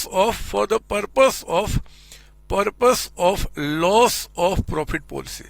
loss of profit policy के लिए, लॉस ऑफ प्रॉफिट पॉलिसी के लिए आपका जीपी का मतलब क्या होता है जी? NP plus insured standing charge. याद रहेगी बात आपको, हम बहुत सारे क्वेश्चन कराएंगे, आप चिंता नहीं करो। तो ये अब अगर मेरे बच्चे हमें यहाँ पे जीपी रेट निकालना है ना, जीपी रेट निकालना है, पहले बता दो इस क्वेश्चन में एनपी कितना है? नेट प्रॉफिट 1,10,000, लिखो ना यहाँ पे 110। और बताइए इंश्योर्ड स्टैंडिंग चार्ज कितना है? 90,000। ऐसे तो स्टैंडिंग चार्ज उनके 180 के थे, बट इंश्योर्ड कितने? 90। जितना आप कराओ, जितना कराना चाहते हो उतना ठीक है जी, क्योंकि जितना ज्यादा अमाउंट का कराओगे उतना ज्यादा प्रीमियम पे करना पड़ेगा, जितना कम उतना कम। तो आपने 2 लाख कहीं कराया। अब जब जीपी रेट निकालेंगे तो क्या करेंगे? ये 2 लाख रुपीज। और जरा बताओ इस साल का सेल्स कितना बता रहा है? देखो ना आपके ट्रेडिंग अकाउंट के क्रेडिट साइड में सेल्स कितना दिख रहा है? 10 लाख का अमाउंट। तो आपका 10 लाख रुपीज का आपका यहाँ पे सेल्स है, मल्टीप्लाई बाय 100 आपका कितना निकल के आ गया? 20%। ये हमारा जीपी रेट आ गया। याद रखना, बार बार कह रहा हूं कि जो जीपी रेट मेरे बच्चे नॉर्मल तरीके से आप निकालते हैं वो जीपी रेट आप यहां पे अप्लाई नहीं करेंगे। यहां पे लॉस ऑफ प्रॉफिट पॉलिसी के लिए जीपी रेट का अलग मतलब होता है। वो मतलब क्या होता है मैंने आपको दिखा दिया। ये हमने केस ए को सॉल्व किया। अगर प्रॉफिट लॉस अकाउंट में क्या होता है जी? नेट प्रॉफिट दिखता है। तो अब आइए जरा यहाँ पे case number 2, case number B मैं आपको करा दूं। केस नंबर बी में एग्जाम में जब क्वेश्चन आएगा तो या तो नेट प्रॉफिट दिखेगा या फिर when profit loss account shows net loss है ना, प्रॉफिट ना शो करके अगर लॉस करेगा तो उस केस में जीपी का मतलब क्या होता है। और इसको समझाने के लिए मेरे बच्चे मैं आपको पहले फॉर्मूला लिखूंगा। पहले फॉर्मूला जैसे यहां लिखा था ना उसी तरीके से यहां पता है यहां पे क्या होता है। इसमें ग्रॉस प्रॉफिट का मतलब होता है, ग्रॉस प्रॉफिट का मतलब होता है, ध्यान से सुनना मेरी बात, नजर यहां, ये देखो आप, यहां पे क्या था जी जीपी का मतलब? यहां पे जीपी का मतलब था net profit plus insured standing charge. मतलब जब आप इंश्योरेंस कंपनी के पास गए, बोले कि भैया मुझे पॉलिसी दो, तो इंश्योरेंस कंपनी ने आपसे पूछा कि पिछले साल कितना कमाए थे, मैं उसको सिक्योर्ड कर दूंगा। तो हमने कहा पिछले साल हमने 110 कमाया था, वो हमें सिक्योर्ड कर दो, तो कर दिया। और जो स्टैंडिंग चार्ज में जितना आप इंश्योर्ड करना चाहते हो। अगर मेरे बच्चे आपको लॉस हुआ है पिछले साल, तो लॉस को सिक्योर्ड कराओगे क्या? कि हाँ पिछले साल लॉस हुआ है तो आप हमें गारंटी दो कि इस बार भी हमें लॉस होगा। कोई लॉस सिक्योर्ड कराता है थोड़े बदमाश, अरे प्रॉफिट को हम सिक्योर्ड कराते हैं। पिछले साल प्रॉफिट हुआ है तो इस साल भी हमारा प्रॉफिट होगा, हम इसकी गारंटी देते हैं। पिछले साल हमारा लॉस हुआ है तो इस बार भी लॉस होगा, इसकी गारंटी नहीं होती। हम गारंटी किसका करते हैं जी? प्रॉफिट का करते हैं कि ठीक है पिछले साल प्रॉफिट हुआ तो इस साल भी आपको प्रॉफिट होगा। अगर आपके प्रॉफिट लॉस में लॉस दिख रहा है ना बच्चे, ध्यान सुनना, तो ये तो है ही नहीं ना। यानी कि हम क्या ले लेंगे? एक तो इंश्योर्ड स्टैंडिंग चार्ज, लिखो ना यहां पे जीपी का मतलब होता है इंश्योर्ड, जीपी का यहां मतलब होता है insured standing charge. Standing charge एक तो आप ये लेंगे, आप यहाँ पे इंश्योर्ड स्टैंडिंग चार्ज, ठीक है ना। और सुनो ध्यान से, देखो कैसे याद करना है। नेट प्रॉफिट को हमने इसमें क्या किया था? प्लस किया था ना। अगर आपका नेट लॉस है, अगर आपका पिछले साल का प्रॉफिट ने लॉस शो कर रहा मेरे बच्चे, तो इंश्योर्ड स्टैंडिंग चार्ज में हमने नेट प्रॉफिट को प्लस किया था, लॉस को हम क्या करेंगे? माइनस कर देंगे, इसमें से माइनस कर देंगे। मतलब insured standing charge minus loss, आपका वही आपका जीपी हो जाएगा। लेकिन मेरे बच्चों, मेरे प्यारे बच्चों, ध्यान सुनना, सारे नेट लॉस नहीं। अब देखो ना, जैसे कि 15 क्वेश्चन देखो आप, 15 क्वेश्चन देखो 15 क्वेश्चन में कहता है कि from the following profit loss account you are required to calculate GP for the purpose of insurance claim. कौन सा claim? Loss of profit policy. Exam में मेंशन रहेगा for the loss of profit policy. कहता है कि profit loss for the ending on 31 दिसंबर 2022 में आपका देखो जीपी है, फिर आपका वेरिएबल स्टैंडिंग, और फिर आपका नेट लॉस यहां दिखा रहा है। नेट लॉस कितना? 45, मतलब यहां प्रॉफिट नहीं है, लॉस है। तो ये इस केस नंबर बी के अंदर आ गए। आप चेक करो कि जो स्टैंडिंग चार्जेज आपके प्रॉफिट लॉस अकाउंट में आपको 90,000 बता रहा है, क्या वो सारे इंश्योर्ड हैं क्या? देखो ना नीचे में क्या बता रहा है, ठीक नीचे में हमेशा बताएगा, आपको चिंता नहीं करना। वो कहता है नीचे में कि भैया standing charges are insured only to the extent of 60,000। पूरे 90 नहीं, 60,000। तो पता है क्या करेंगे, एक तो जितना इंश्योर्ड स्टैंडिंग चार्ज वो ले लो, प्रॉफिट को हमने प्लस किया था, लॉस को हम माइनस करेंगे। लेकिन सारे लॉस को नहीं मेरे बच्चे, आपको यहां पे माइनस करना होगा proportionate net loss, proportionate net loss minus करना होगा इन रिलेशन टू या रिलेटेड टू या विथ प्रोपोर्शन टू, ऐसे कीजिए, with proportion to insured standing charge. Sir समझ में नहीं आया, मतलब मैं आपको बताता हूं, ये उन्होंने फॉर्मूला दिया है मेरे बच्चे, मैं आपको बताता हूं ये इसका मतलब क्या हुआ। मुझे बताइए क्वेश्चन में इंश्योर्ड स्टैंडिंग चार्ज कितना है, आप क्वेश्चन देख के बताइए कि आपका इंश्योर्ड स्टैंडिंग चार्ज कितना है। तो सर इसमें है 60,000। एक तो आप ये ले लो, आप 60,000, ये हमारा 60 चला गया, और इसमें माइनस कर दो क्या जी, प्रोपोर्शनेट नेट लॉस। जरा बताओ कि आपके प्रॉफिट लॉस में नेट लॉस कितना दिख रहा है, 45,000 दिख रहा है बच्चे। तो आप कहना, ध्यान से शब्दों को सुनना कि भैया 45,000 का लॉस हमारा तब निकल के आया था जब हमारे प्रॉफिट लॉस में टोटल स्टैंडिंग चार्ज 90,000 के दिख रहे थे। अरे ये जो 45 का जो आपका नेट लॉस दिख रहा है बच्चे, ये 45 का नेट लॉस कब, जब स्टैंडिंग चार्जेस आपके प्रॉफिट लॉस में कितने थे, 90। जब आपने 90,000 का स्टैंडिंग चार्ज आपने प्रॉफिट लॉस में दिखाया था, तब इतना लॉस निकल के आया था। आप बताओ कि क्या सारे स्टैंडिंग चार्ज को आपने इंश्योर्ड किया था क्या? नहीं सर, कितना, 60 को हमने इंश्योर्ड किया था।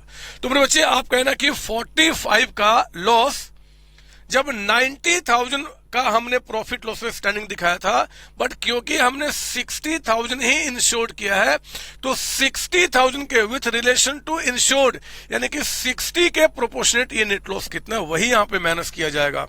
तो मेरे बच्चे 60,000 और माइनस ये कितना निकल के आ गया, 45 divide by 90, 45,000 divide by 90 into आपका 60, ये आ गया 30,000 का अमाउंट आपका, 30,000।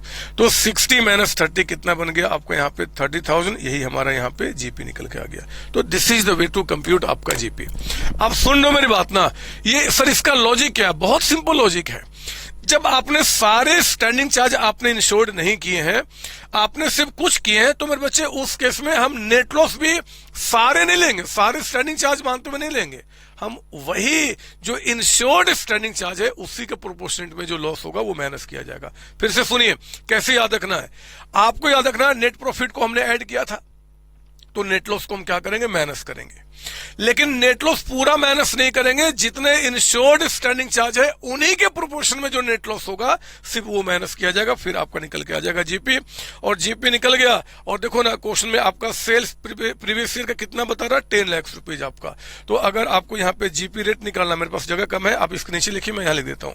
अगर आपको जीपी रेट निकालना है ना, इसके पर्पस ऑफ द क्लेम के लिए, तो 30,000 का जीपी निकल के आया जब सेल्स हमारे पास कितना है जी, 10 लाख रुपीज का अमाउंट आपका, 10 लाख का अमाउंट मल्टीप्लाइड बाय 100, ये कितना आ गया आपका, ये 3% का अमाउंट निकल के आया।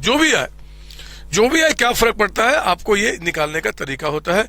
This is the way to compute आपका यहाँ पे जीपी। प्लीज कॉपी करेंगे आप। हमने आपको दोनों केस का मीनिंग बता दिया, दोनों केस को बहुत बेहतर तरीके से एग्जाम्पल से। अभी ये सारी बातें ना बड़े बड़े क्वेश्चन में इकट्ठा हो जाएंगी, हम वहां भी सोल्व करेंगे। फिलहाल आपको इस बात को ध्यान में रखना होगा, और मैं अब यहीं पे आ जाता हूँ। ये लिख लिया आप लोगों ने, ये प्लीज वीडियो को पॉज करके आप यहाँ पे लिख लीजिए, और उसके बाद मैं अब आगे बढ़ता हूँ। ये आ गए यहाँ पे, हमने क्या किया जी, स्टेप 1 हमारा शॉर्ट सेल्स निकल के आ गया। स्टेप 2 में जीपी रेट और प्रीसीडिंग ईयर हमने निकाल दिया, और इसके लिए हमने क्या किया बताया कि दूसरे तरीके से निकलता है, और दोनों केस के अंदर में हमने क्वेश्चन करा दिया। 2 स्टेप हमारे खत्म हो चुके हैं। अब ये 2 स्टेप खत्म करने के बाद मेरे पास ना यहाँ पे कुछ वर्ड्स हैं जिसके बारे में नोट लिखाना है, जैसे कि ये इंश्योर्ड स्टैंडिंग चार्ज के बारे में। तो ये काम करो ना, इसी स्टेप में, स्टेप 2 के अंदर में ही कुछ चीजें आप मेरे साथ लिखेंगे। मैंने कुछ पॉइंट्स यहाँ पे अच्छे बना के रखे ताकि मैं भूल ना जाऊं। आप लिखिए मेरे साथ, ये जो बी खत्म हुआ उसके बाद लिखेंगे, बी जो खत्म उसके बाद लिखेंगे आप इंपोर्टेंट नोट। पहले तो नोट नंबर 1, एक सवाल आपके दिमाग में आ सकता है कि सर जैसे आपने क्वेश्चन नंबर 14 और 15 में आपको बता दिया आपने कि स्टैंडिंग चार्ज में कितने इंश्योर्ड है। आपने बता दिया कि स्टैंडिंग चार्ज आपका 14 में 180 था, इंश्योर्ड 90 है, नीचे वाले में स्टैंडिंग चार्ज आपका 90 है और इंश्योर्ड आपका कितना है जी 60, बता दिया। सर एग्जाम में क्वेश्चन आ गया और एग्जाम में अगर हमें नहीं बताता कि स्टैंडिंग चार्जेज इंश्योर्ड है या नहीं तो फिर हम क्या करेंगे। मेरे बच्चे पहले बता दूं, आपको चिंता नहीं करना, एग्जाम में हमेशा बताएगा कि स्टैंडिंग चार्जेज इंश्योर्ड है या नहीं है तो कितने, वो हमेशा बताएगा। लेकिन आपकी सेफ्टी के लिए मैं एक बार यहां लिख देता हूं, क्योंकि एक बार देखा गया कि एग्जाम में क्वेश्चन आया था बट वो नहीं बता रहा था कि स्टैंडिंग, ये तो बताया कि स्टैंडिंग चार्ज इतने हैं बट वो इंश्योर्ड है या नहीं वो नहीं बता रहा, तो फिर क्या करेंगे, लिखेंगे इफ नॉट मेंशन, लिखिए मेरे साथ, इफ नॉट मेंशन क्लियरली, अगर साफ साफ मेंशन नहीं करता, comma, we always assume that standing charges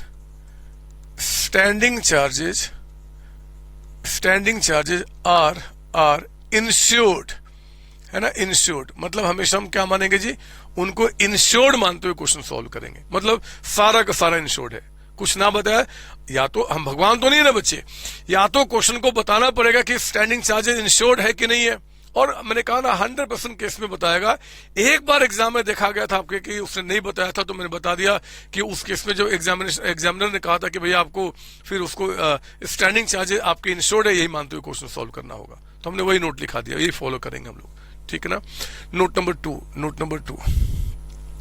to लिखेंगे आप यहां पे, नेट प्रॉफिट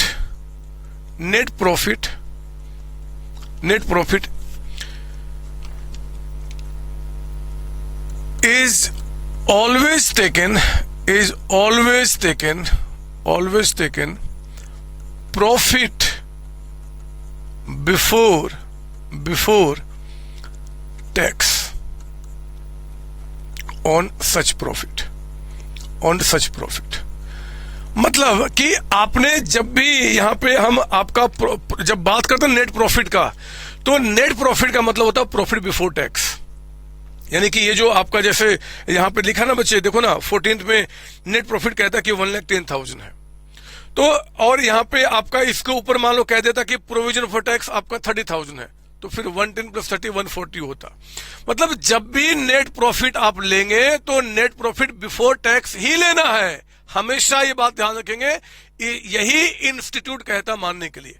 अभी तक ऐसा कभी क्वेश्चन एग्जाम में बना नहीं है कि जहां पे इतने इनडेप्थ बातें पूछती है, लेकिन पूछ भी दे तो हम परेशान थोड़े ही होंगे जी, है ना। आप याद रखना, अगर 1 मार्क का क्वेश्चन आ जाए कि भैया बताओ जरा कि GP for the purpose of loss of profit policy में जो नेट प्रॉफिट लेते हैं वो कौन सा होता है, बिफोर टैक्स होता है, आफ्टर टैक्स होता है, कोई भी हो सकता है, तो क्या बोलेंगे कि भैया ये आपका बिफोर टैक्स होता है। याद रहेगी बात आपको, ये सर, तो ये हमने आपको लिखा दिया।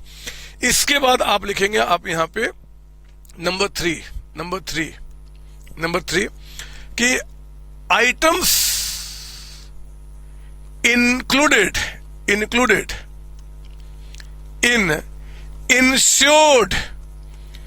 Insured standing charge. ये भी मेरे बच्चे थ्योरी के लिए है, क्योंकि इतना इन डेप्थ जाके प्रैक्टिकल क्वेश्चंस नहीं बनते हैं, लेकिन बन भी जाए तो हम परेशान थोड़े ही होंगे यार, हम हैं, आप समझ रहे हो ना आपकी शक्तियां।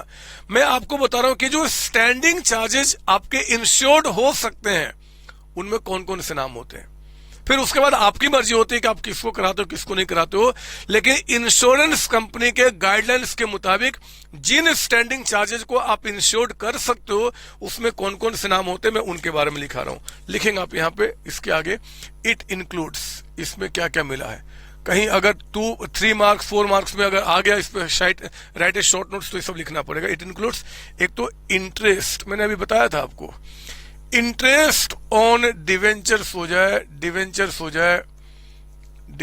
जाए, बैंक लोन हो जाए, बैंक ओवरड्राफ्ट हो जाए, इन शॉर्ट मतलब कि किसी भी लोन के ऊपर में कोई भी लोन बैंक ओवरड्राफ्ट हो जाए, तो हम इन सबको क्या बोलते हैं भैया, ये स्टैंडिंग चार्जेस इंश्योर्ड के डेफिनेशन में आता है। आप इनको इंश्योर्ड कर सकते हो आप, है ना, it includes interest on debentures, bank loan, bank overdraft etcetera, किसी भी मतलब किसी भी आपका लोन के ऊपर में जो इंटरेस्ट है उसको हम इंश्योर कर सकते हैं।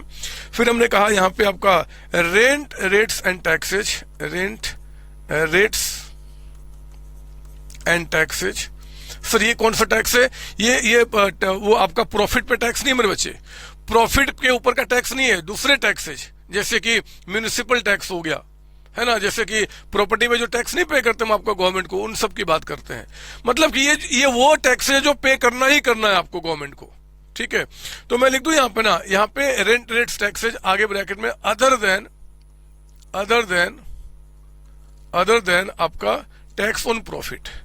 टैक्स ऑन प्रॉफिट को छोड़ के, क्योंकि वो तो इसमें कंसिडर नहीं करते हम लोग ना, आपका वो इंश्योर्ड ही नहीं होता, तो इंश्योर्ड स्टैंडिंग चार्ज में इंटरेस्ट आ गया, रेंट रेट्स टैक्सेज आपके आ गए, सैलरी ऑफ परमानेंट एम्प्लॉय आ गया आपका, salary of permanent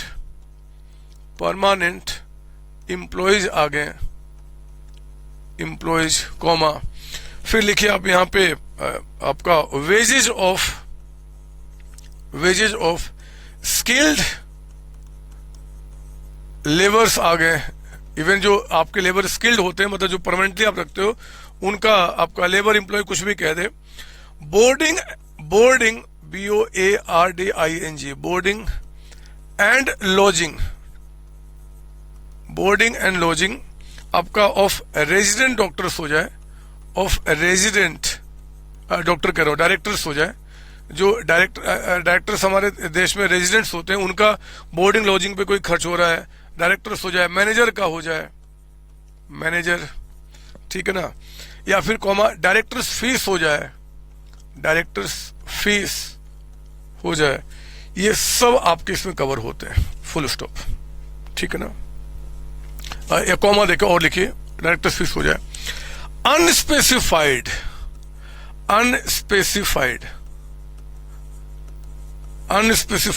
standing charge, मतलब इनके सिवाय भी ये जो नाम बताया कि इनके सिवाय भी कुछ अगर आपको लगता है कि यार मेरे फिक्स नेचर पे है, मतलब मुझे वो पे करना ही पड़ेगा, स्टैंडिंग चार्ज है, तो आप उसको भी इंश्योर कर सकते हो। इनके सिवाय भी कुछ और अगर लगता है तो उसको भी कर सकते हो। लेकिन मेरे बच्चे, लेकिन यहां पे आपका ब्रैकेट में लिखिए कि not exceeding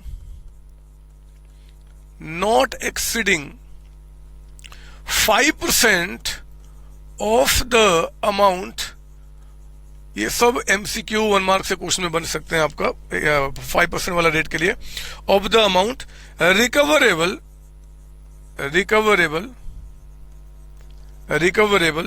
in respect of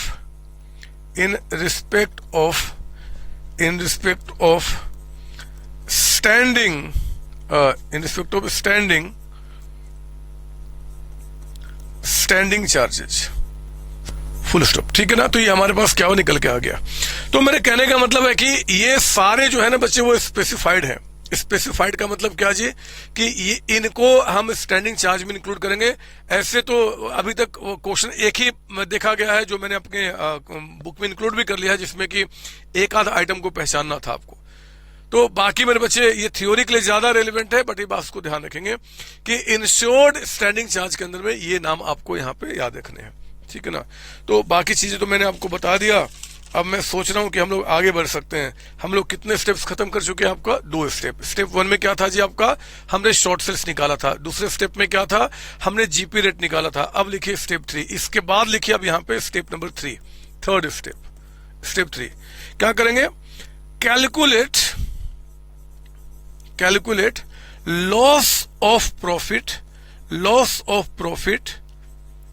by applying following formula जो बता रहा हूं मेरे बच्चे, उसको अप्लाई करके आप क्या करेंगे, लॉस ऑफ प्रॉफिट निकालेंगे।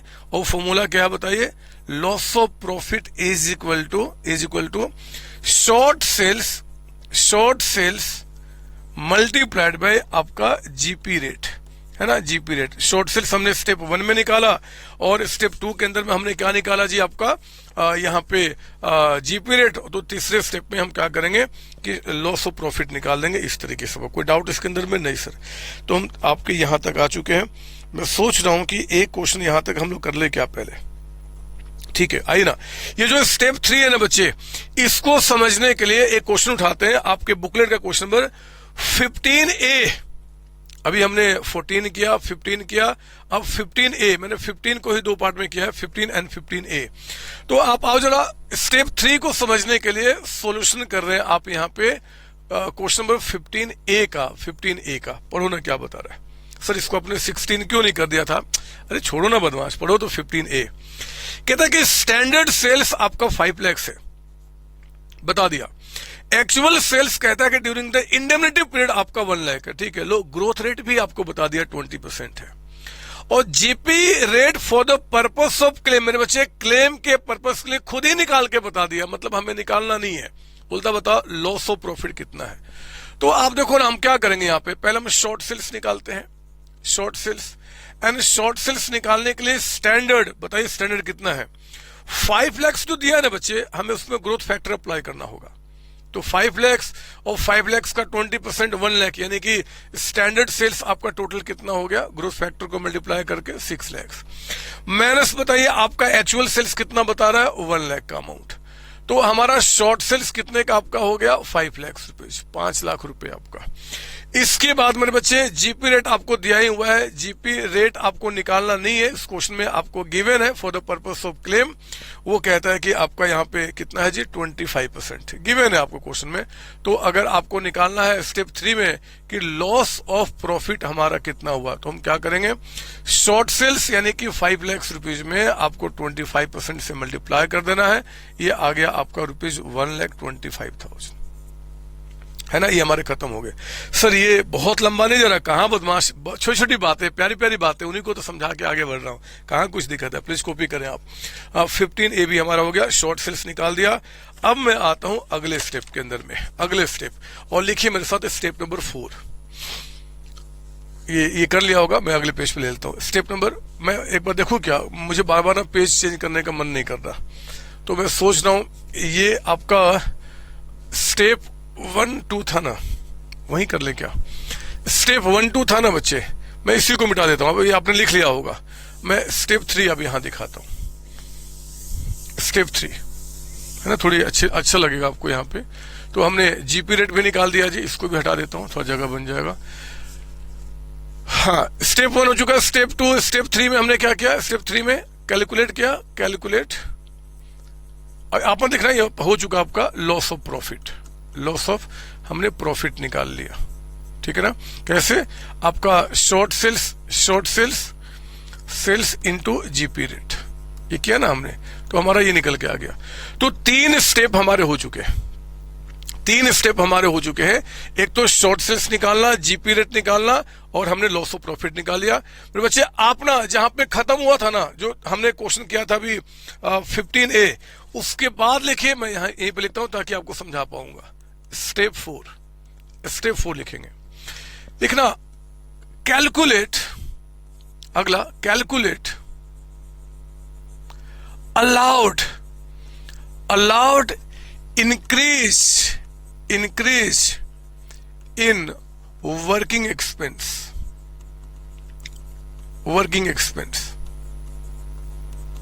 Calculate allowed increase in working expense। Sir ये क्या है? ये allowed increase in working expense का मतलब क्या निकल के आया? सुनिए मेरी बात ध्यान से, आप बहुत प्यारे बच्चे, पहले इस बात को मानिए। मेरे बच्चों आप याद करो, जब हमने जब अभी आपका मैं यहीं से दिखा देता हूं, आप लिखना नहीं इस बात को। यहां पे जब आग लगी और मान लो कि आप बिजनेस यहां पे ठीक से नहीं कर पाए, तो मेरे बच्चे यहां पे क्या होता है ना कि आपकी पूरी कोशिश होती है कि भैया हम यहां पे क्या करें, नॉर्मल सिचुएशन को लेकर आए, जल्दी से करें हम, क्योंकि आपको पता है सिर्फ क्लेम लेने से काम नहीं चलता। आप सोचो कि जो अभी तक आपने कस्टमर बनाए थे मेरे बच्चे, अगर उनका डिमांड आपने टाइम पे फुलफिल नहीं किया तो कस्टमर किसी और के पास चले जाएंगे, और अगर कस्टमर किसी और के पास चलेगा तो फिर आपके पास लौट के नहीं आने वाले हैं, फिर वो उसको संभालना शुरू कर देगा। और इसीलिए क्या होता है कि इस पीरियड के अंदर में, ये जो पीरियड यहां पे देख रहे हैं आप, इस पीरियड में क्या होता है कि हमारी पूरी कोशिश होती है कि भैया हम यहां पे सेल्स करें, और सेल्स करने के लिए मेरे बच्चे हमें वहां पे गुड्स का प्रोडक्शन करना होगा।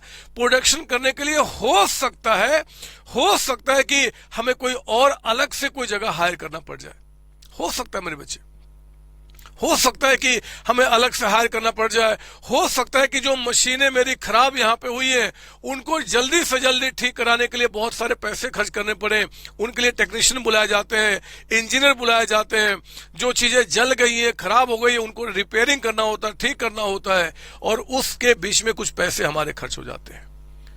तो हम इंश्योरेंस कंपनी को बोलते हैं कि देखो जी, हमें जो लॉस हुआ सिर्फ प्रॉफिट का लॉस नहीं हुआ, ये तो प्रॉफिट का लॉस निकाला पिछले साल के बेसिस पे, इसके साथ साथ हमने कुछ और भी एक्स्ट्रा यहां पे खर्चे किए हैं अपना नॉर्मल सिचुएशन को मेंटेन करने के लिए।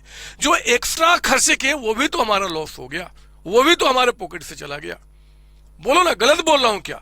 आप जब पॉलिसी इंश्योर्ड करते हो ना, और इंश्योरेंस कंपनी को भी पहले से पता है कि जब प्रीमियम आपको बताया जाता है कि हम आपसे इतना अमाउंट चार्ज करेंगे, तो उसके पहले वो सारी बातें उनके पास होती है, क्योंकि ये तरीका है मेरे बच्चे क्लेम निकालने का, तो प्रीमियम अकॉर्डिंगली डिसाइड होता है।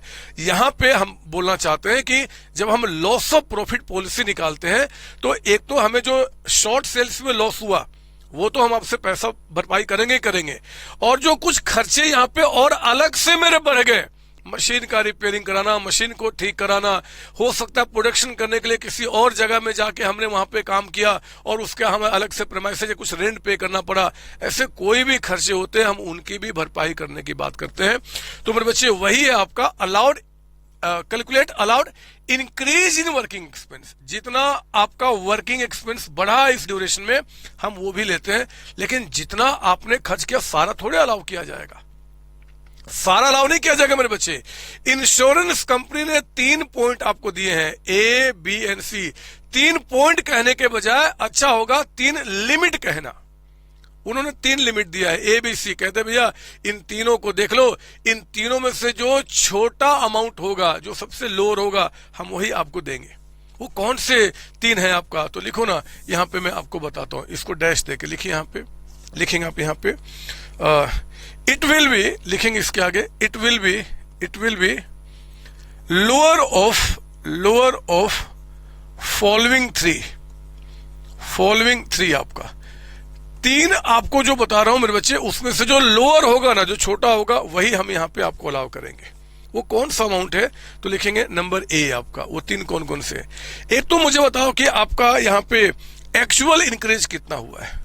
एक्चुअल जो आपका इंक्रीज हुआ है, इंक्रीज इन वर्किंग एक्सपेंस, यानी कि वर्किंग एक्सपेंस आपका कितने से बढ़ा है इस ड्यूरेशन में, आप हमें वो बताइए। और चिंता नहीं करना मेरे बच्चे, लिख दो ये गिवन इन क्वेश्चन, ये हमेशा आपको दिया रहेगा, गिवन इन क्वेश्चन ये हमेशा आपको दिया रहेगा कि भैया इतने से बड़ा है। तो एक तो हमारा वो लेके चला गया आपका नंबर ए। नंबर बी में आया पाए, नंबर बी एक लिमिट कहता है कि इंक्रीज, मतलब कि एक्चुअल इंक्रीज, यही वाला लिख रहा हूं, increase in working expense multiplied bye कहते हैं कि coverage required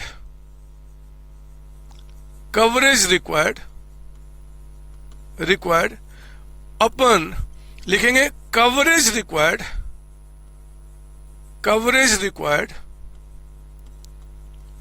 plus uninsured standing charges. ये लिमिट्स है मेरे बच्चे जो इंश्योरेंस कंपनी ने आपको दिए हैं। वो कहते हैं कि लॉस ऑफ प्रॉफिट निकल गया ना स्टेप 3 तक में, 4th में जितने से आपका वर्किंग एक्सपेंस बढ़ा है ना, आप वो भी हमसे ले लो जी, हम वो भी आपको देने को तैयार है। लेकिन जितना बोलोगे सारा थोड़े ही, कहते कि एक तो जितना 3 बताया जाएगा उसमें से जो छोटा अमाउंट होगा वही, लोअर की बात करते हैं। वो कौन सा? एक तो आपका इंक्रीज इन वर्किंग एक्सपेंस कितना वो बताइए, दूसरा जो इंक्रीज इन वर्किंग एक्सपेंस है into coverage required divide by coverage required plus uninsured standing charge. Sir ये कवरेज रिक्वायर्ड क्या होता है? कवरेज रिक्वायर्ड, तो मेरे बच्चे कवरेज रिक्वायर्ड यहीं पे आपका स्टार मार्क देके यहीं पे लिखिए उसका मीनिंग क्या होता है, यहीं पे मैं आपको बताऊं। कवरेज रिक्वायर्ड, सर हम भी पेन का कलर चेंज कर लें, आपकी मर्जी बदमाश, आपको जो करना है करो ना। आप लिखो यहाँ पे coverage required is equal to, कहते हैं इसका फॉर्मूला होता है GP rate, GP rate, GP rate अब जो निकाले ऊपर से आपका multiply by adjusted, adjusted annual turnover, turnover, ये होता है आपका कवरेज रिक्वायर्ड। तो अभी हम इसके बारे में डिटेल में अभी चर्चा करेंगे, एक एक चीज को समझाऊंगा। पहले ध्यान दीजिए कि allowed increase in working expense कितना होगा, lower of the following three, जिसमें दो बता दिया। एक तो इंक्रीज इन वर्किंग एक्सपेंस कितना, जो क्वेश्चन आपको खुद बताएगा। दूसरे में हम क्या करेंगे, जितना भी इंक्रीज इन वर्किंग एक्सपेंस है into coverage required divide by again coverage required, वही चीज नीचे में प्लस अनइंश्योर्ड स्टैंडिंग चार्ज। तो हमने क्या किया, कवरेज रिक्वायर्ड का फॉर्मूला बताया GP rate into adjusted annual turnover. Sir ये एडजस्टेड एनुअल टर्नओवर क्या होता है? आप एनुअल टर्नओवर जानते हैं, आप एनुअल टर्नओवर जानते हैं मेरे बच्चे। एनुअल टर्नओवर के बारे में मैंने आपको स्टार्टिंग में ही लिखाया था, ये देखिए आपका एनुअल टर्नओवर का मतलब होता है स्टार्टिंग में, it is the turnover during the 12 month just preceding date of fire. जिस दिन आग लगी ना, जिस दिन आग लगी इसके पहले का जो आपका 12 महीना होगा, मान लो ये 9 मंथ्स हो गया तो पिछले का 3, ये पीरियड को हम क्या बोलेंगे आपको यहाँ पे एनुअल टर्नओवर। तो एनुअल टर्नओवर जो आपका निकल के आएगा, annual turnover in adjusted annual turnover into GP rate. अब यहां पे लिखो जरा एडजस्टेड, एडजस्टेड एनुअल टर्नओवर का मतलब क्या होता है? सही समझ में नहीं आ रहा है, मैं समझाऊंगा बच्चे, एक एक चीज समझाऊंगा, चिंता नहीं करो। लेकिन फिलहाल स्टेप्स है ना, आप लिखो तो पहले चीजों को, पहले आप लिखो तो मेरे साथ। सारी बातें एक साथ कैसे समझा सकते हैं? ऊपर की सारी बातें समझ में आई ना, ये भी समझ में आएगा। लिखो तो एडजस्टेड एनुअल टर्नओवर का मतलब जो भी आपका एनुअल टर्नओवर है, एनुअल टर्नओवर मतलब 12 months just before date of fire, before date of fire into आपका into growth rate, growth rate मतलब ग्रोथ रेट, या फिर ऐसे कर दो इनटू ना करके, अदरवाइज कहीं बाद में कंफ्यूज ना। Annual turnover considering, considering growth factor, growth factor मतलब कि अगर मान लो कि आपका क्वेश्चन बताएगा ग्रोथ फैक्टर कितना है, 20% से बिजनेस बढ़ रहा है तो 20% इसमें और ऐड कर देंगे, 10% से बिजनेस डाउनफॉल हो रहा है तो 10% और माइनस कर देंगे, कुछ भी हो सकता है, क्वेश्चन बताएगा, आपको चिंता नहीं करना, हम वो लेकर आएंगे। तो मेरे बच्चे पहला हो गया actual increase in working expense, दूसरा limit increase in working expense into coverage required divide by coverage required plus uninsured standing charge, uninsured आपका, ठीक है ना। और तीसरा लिखेंगे आप इसको, मैं इसको भी एक्सप्लेन करूंगा थोड़ा सा आगे, पहले आप आगे बढ़िए, पॉइंट नंबर सी लिखिए। तीसरा लिमिट है मेरे बच्चे GP rate multiplied by sales generated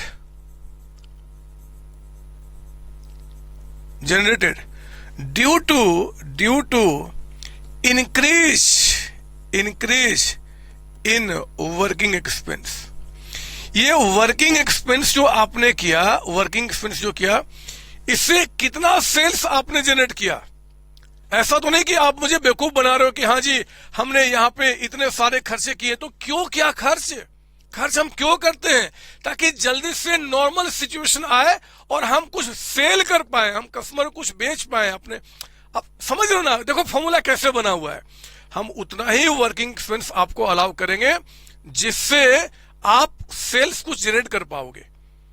आप जो वर्किंग एक्सपेंस कर रहे हो, आप कह रहे हो कि मैंने एक प्रीमाइसेज हायर किया जी, आप कहते हो कि मैंने टेक्निकल इंजीनियर को बुलाया था इसके बीच में और उसके लिए हमने नॉर्मल सिचुएशन लाने के लिए, तो ये सब काम क्यों किया आपने? ताकि सेल्स कुछ हो। तो जितना सेल्स आप जनरेट कर पाए इस खर्च के चलते में, वो लेंगे मल्टीप्लाइड बाय जीपी रेट, और फिर इस 3 में से जो छोटा होगा वही हम यहाँ पे अलाउ करेंगे as allowed increase in working expense. दोबारा एक बार दिमाग, यहाँ मीनिंग अभी समझाऊंगा, आई पहले समझते हैं। 3 हमने क्या क्या बताया था, एक लेंगे इंक्रीज इन वर्किंग एक्सपेंस, दूसरा क्या increase in working expense multiplied by coverage required divide by coverage required plus uninsured standing charge. Coverage required का मतलब क्या होता है जी? GP rate into adjusted annual turnover. Adjusted annual turnover का मतलब क्या? Annual turnover considering growth factor. Annual turnover क्या होता है? आग लगने से पहले का 12 महीना। ये बहुत मजा भी आने वाला, चीजों को इकट्ठा करके आपको खूब मजा देने वाला हूं, थोड़ा सा समय दो। और तीसरा क्या बोला? जीपी रेट इंटू जो sales generated due to increase in working expense आपका, ठीक है ना। इन तीनों में से जो भी लोअर होगा मेरे बच्चे वो आपका यहाँ पे अलाउ किया जाएगा, अलाउड। ये स्टेप 4 हो गया, स्टेप 4। अब आइए स्टेप 5। सर कितने स्टेप है? एक स्टेप और है आपका, लिखेंगे स्टेप 5।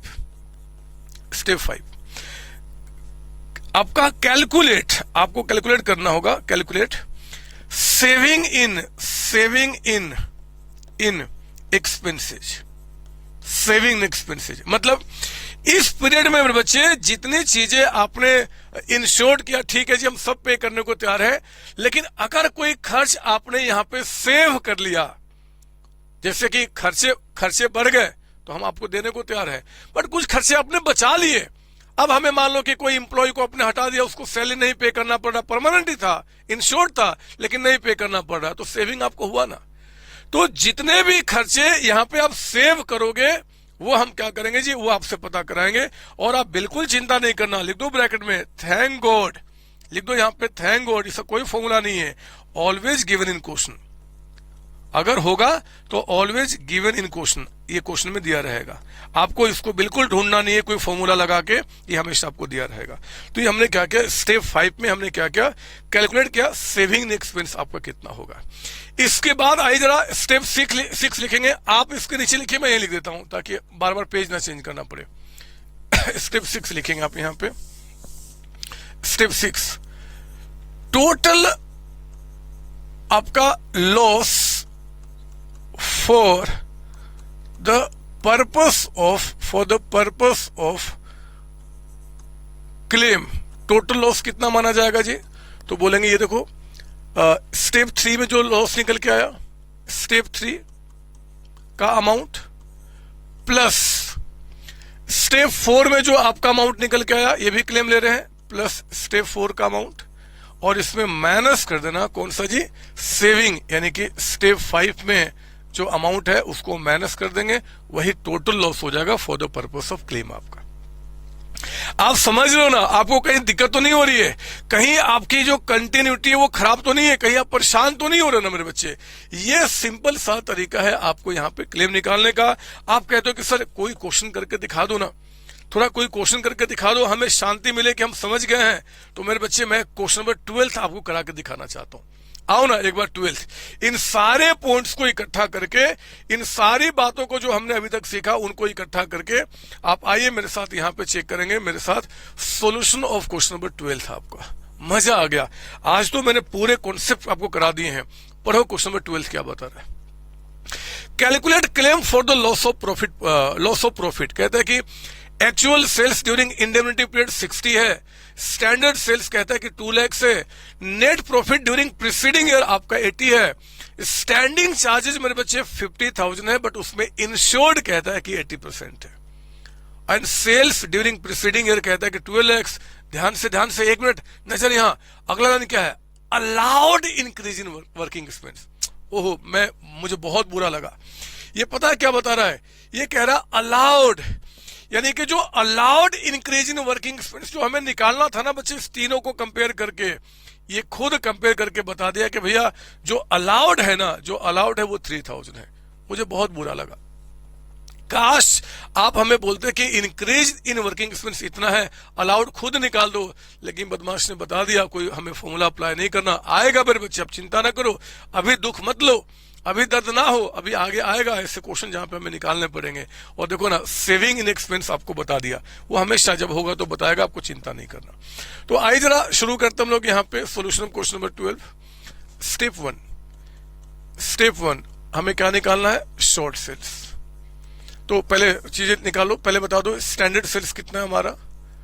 स्टैंडर्ड सेल्स है ना, स्टेप्स मैंने बनाया, कोई ऐसा नहीं कि आपको वही स्टेप वाइज ही लिखना है। कितना जी?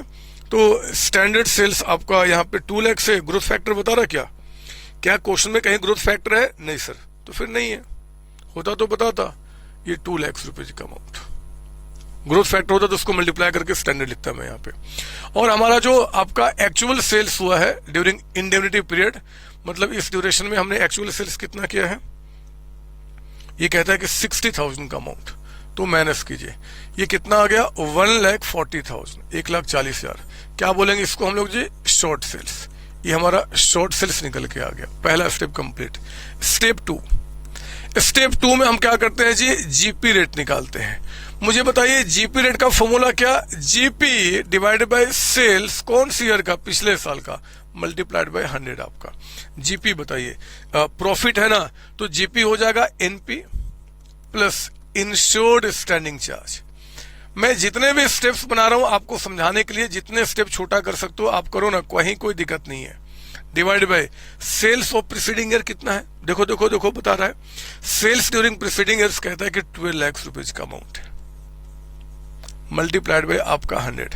बताइए एनपी क्वेश्चन में कितना दिया हुआ है, 80,000। वो 80,000 है, सही कर लेना, कुछ बुक में कहीं 8,000 लिखा था, एक्चुअली वो 80,000 है।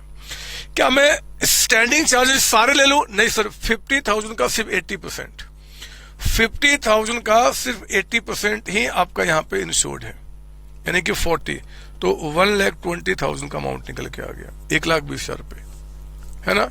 ये हमारा क्या निकल के आ गया जी, जीपी निकल के आ गया बच्चे, जीपी। और यहीं पे लिख देना चाहिए था, एक स्टेप यहां पर कर लो, ये डिवाइड बाई आपका 12 लाख है, पूरा लिख रहा ना, ऊपर का ऊपर चला गया, नीचे ये इंटू 100, तो ये आपका ऊपर में आ गया 1,20,000, नीचे में आ गया आपका 12 लाख और मल्टीप्लाइड बाय 100 आपका, तो कितना आ गया 10% आपका, है ना। तो ये हमारा क्या हो गया, जीपी रेट निकल के आ गया। ठीक है, स्टेप 3 फटाफट कीजिए, सब जानते हो आपका लॉस ऑफ प्रॉफिट कितना, लॉस ऑफ आपका प्रॉफिट कितना, तो शॉर्ट सेल्स यानी कि 1,40,000 इंटू आपका 10%, यानी कि आपका आ गया मेरे बच्चे 14,000 का अमाउंट, ये हमारा लॉस ऑफ प्रॉफिट हो गया। फिर आइए स्टेप 4 के अंदर में, स्टेप 4 के अंदर में आप क्या करेंगे, हमें निकालना यहाँ पे क्या जी, वो allowed increase in working expense, allowed increase in working expense. थोड़ा सा दुख होगा ना, क्योंकि क्वेश्चन ने बदमाश ने ऑलरेडी निकाल के दे दिया है 3,000 का अमाउंट, और स्टेप 5 में हमें कोई टेंशन ही नहीं है, सेविंग इन एक्सपेंस होगा तो क्वेश्चन बताएगा, नहीं होगा तो फिर नहीं बताएगा। ये बता रहा है आपको कितना है जी, 7,000 का अमाउंट। तो स्टेप 6 में बताइए टोटल लॉस आपको कितना निकल के आया, total loss for the purpose of claim, for the purpose of claim, claim के पर्पस के लिए आपको कितना निकल के आया जी टोटल लॉस। तो मेरे बच्चे स्टेप 4 यानी कि 14,000 का अमाउंट प्लस आप ऐड कीजिए 53,000, यानी कि स्टेप 5 का अमाउंट, 4 का अमाउंट जो भी था आपका 3-4, और माइनस कर दो किसको जी, इस 7,000 को, तो कितना हो गया 10,000 का अमाउंट निकल के आ गया। ये हमारा हो गया total loss for the purpose of claim आपका, और हमने यहां तक की सारी बातें कंप्लीट कर ली। आपको तनिक भी दिक्कत है, परेशानी, तो मुझे बता दीजिए, अदरवाइज मैं अब आपको अगले स्टेप की तरफ लेके चलना चाहता हूं, अगले स्टेप की तरफ। क्या यहां पे कोई परेशानी है? नहीं सर, तो प्लीज कॉपी कीजिए, मैं इसके बाद अगले क्वेश्चन पर भी कराऊंगा। अभी बहुत सारी बातें करनी है, चैप्टर आज पूरा क्लास जो है आपको सिर्फ और सिर्फ आपके कॉन्सेप्ट पे काम करूंगा, और फिर देखो क्या तेजी से भागता हूं अगली क्लास में, कितनी तेजी से भागूंगा। पहले लिखो तो, यहाँ पे लिखो तो आप। आइए अब बच्चे आते हम जरा 1-2 क्वेश्चन और करते हैं, फिर उसके बाद एक छोटा सा स्टेप, फिर खत्म। आप क्वेश्चन नंबर 16 पे आप आइए, 16 क्वेश्चन, मैं इसको हटा देता हूं एंड सॉल्यूशन करेंगे आप बुकलेट के क्वेश्चन नंबर 16 का। देखो ना क्या बता रहा आपका, 16 क्वेश्चन पढ़ेंगे आप। From the following particulars prepare a claim for loss of profit under the consequential loss profit। मैंने कहा था कि यहाँ पे लॉस ऑफ प्रॉफिट पॉलिसी को consequential loss profit भी कहते हैं, तो कंफ्यूज नहीं होना, मीनिंग सेम है। डेट ऑफ फायर कहता है कि 30 जून 2015। पीरियड ऑफ इंडेमनिटी कहता है मेरे बच्चे 6 मंथ्स, यानी कि 6 महीने का टू द मैक्सिमम हुए लॉस की भरपाई करने की बात यहाँ पे उठती है, ठीक है ना। मैं इसको हटा देता हूं, कहीं आपको दिखे ना मेरा बॉटल। सम इंश्योर्ड, आपने जो पॉलिसी लिया है वो 40,000 का है। फिर कहता है यहाँ पे turnover for the year ending on 30 जून 2015, ठीक है, 2 लाख। नेट प्रॉफिट कहता है कि for the accounting year ending on 31 मार्च 2015। इस लाइन को पढ़ के पता चलता है कि ईयर एंडिंग कब हो रहा है, 31 मार्च को।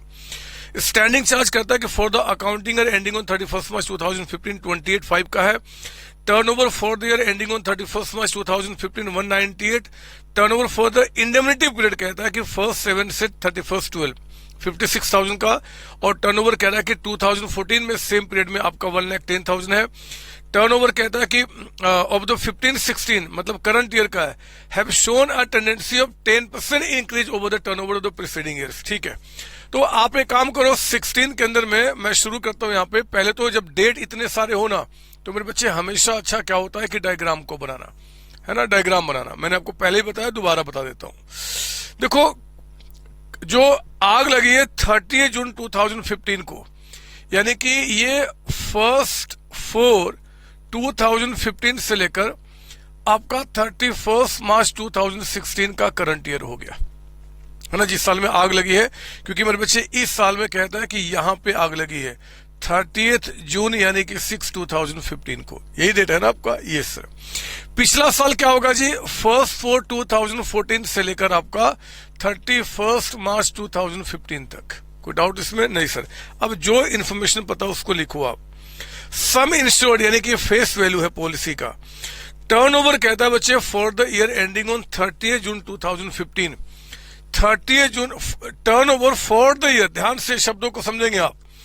टर्नओवर जो यहां पे आके एंड हो रहा है, फिर से पढ़ो, टर्नओवर फॉर द ईयर एक साल का है, और वो एक साल कब खत्म हो रहा है, 30 जून 2015 को। तो ये टर्नओवर आपको क्या बता रहा है, इट्स एनुअल टर्नओवर। मैंने कहा है कि आग जिस दिन लगी उसके पहले का जो 12 महीने होगा फॉर द ईयर एक साल का, वो आपका एनुअल टर्नओवर आपका होता है। दिस इज 2 लाख का अमाउंट। नेट प्रॉफिट कहता है कि for the accounting year ending on 31 मार्च, पिछले साल का मेरे बच्चे, पिछले साल का नेट प्रॉफिट आपको बता रहा है कितना अमाउंट है जी, और 12,500 रुपीज का अमाउंट आपका, 12,500 का अमाउंट। फिर कहता है आपका यहाँ पे कि जो स्टैंडिंग चार्ज है पिछले बार का वो 28,500। स्टैंडिंग चार्ज, आपके जो स्टैंडिंग चार्जेज है पिछले बार के, वो कहता है कि 28,500। एक बात चेक करो ना, क्या ये स्टैंडिंग चार्जेज बता रहा है क्या इसमें कितना इंश्योर्ड है कितना नहीं है? नहीं बता रहा मेरे बच्चे। आप देख लो, स्टैंडिंग चार्ज तो उसने बताया पिछले साल का इतना है, लेकिन इंश्योर्ड कितना है, अनइंश्योर्ड कितना, वो नहीं बता रहा। तो हम क्या बताएंगे? हमने क्या माना था, याद कीजिए नोट नंबर 1, कि ना बताया तो सारा का सारा इंश्योर्ड है, यही मानते हुए क्वेश्चन सॉल्व करेंगे। कहीं पे किसी नोट को भी लिखने की ऐसी रिक्वायरमेंट नहीं है, बट आप चाहे तो लिख सकते हैं, ठीक है ना। फिर turnover for the year ending on 31 मार्च 2015, जो टर्नओवर यहां पे खत्म हो रहा है, यानी कि ये सेल्स हो गया आपका, sales of preceding year, previous year यानी कि प्रीसीडिंग ईयर। तो प्रीसीडिंग ईयर में यानी कि पिछले साल में सेल कितना बता रहा आपका, 1,98,000, 198 आपका, ठीक है। फिर कहता है कि turnover for the indemnity period, जो कि 1 7 यानी कि यहां से लेकर आपका 31 12 आपका 16 है ना, 15 तक में आपने यहां पे किया है। तो ये हमारा क्या निकल के आ गया आपका, एक्चुअल सेल्स आपका। और वो कितना बता रहा है बच्चे आपका, ये 56,000 का अमाउंट, ये 56,000 का। सेम पिछले साल में इसी पीरियड में, यानी कि जो आपका स्टैंडर्ड सेल्स है पिछले साल के सेम पीरियड में, वो कहता है कि 1,10,000 का अमाउंट आपका, 110 का। और नीचे कहता है कि भैया ग्रोथ रेट जो है ना 10% से आपका ग्रोथ रेट चल रहा है। आओ ना शुरू करता हूं क्वेश्चन को सॉल्व करना, फटाफट कीजिए आप। स्टेप 1 अभी स्टेप वाइज सीखे, आप स्टेप वाइज लिखिए ना। लॉस आपका शॉर्ट सेल्स कितना है, शॉर्ट सेल्स हमारा कितना निकल के आएगा। तो standard cells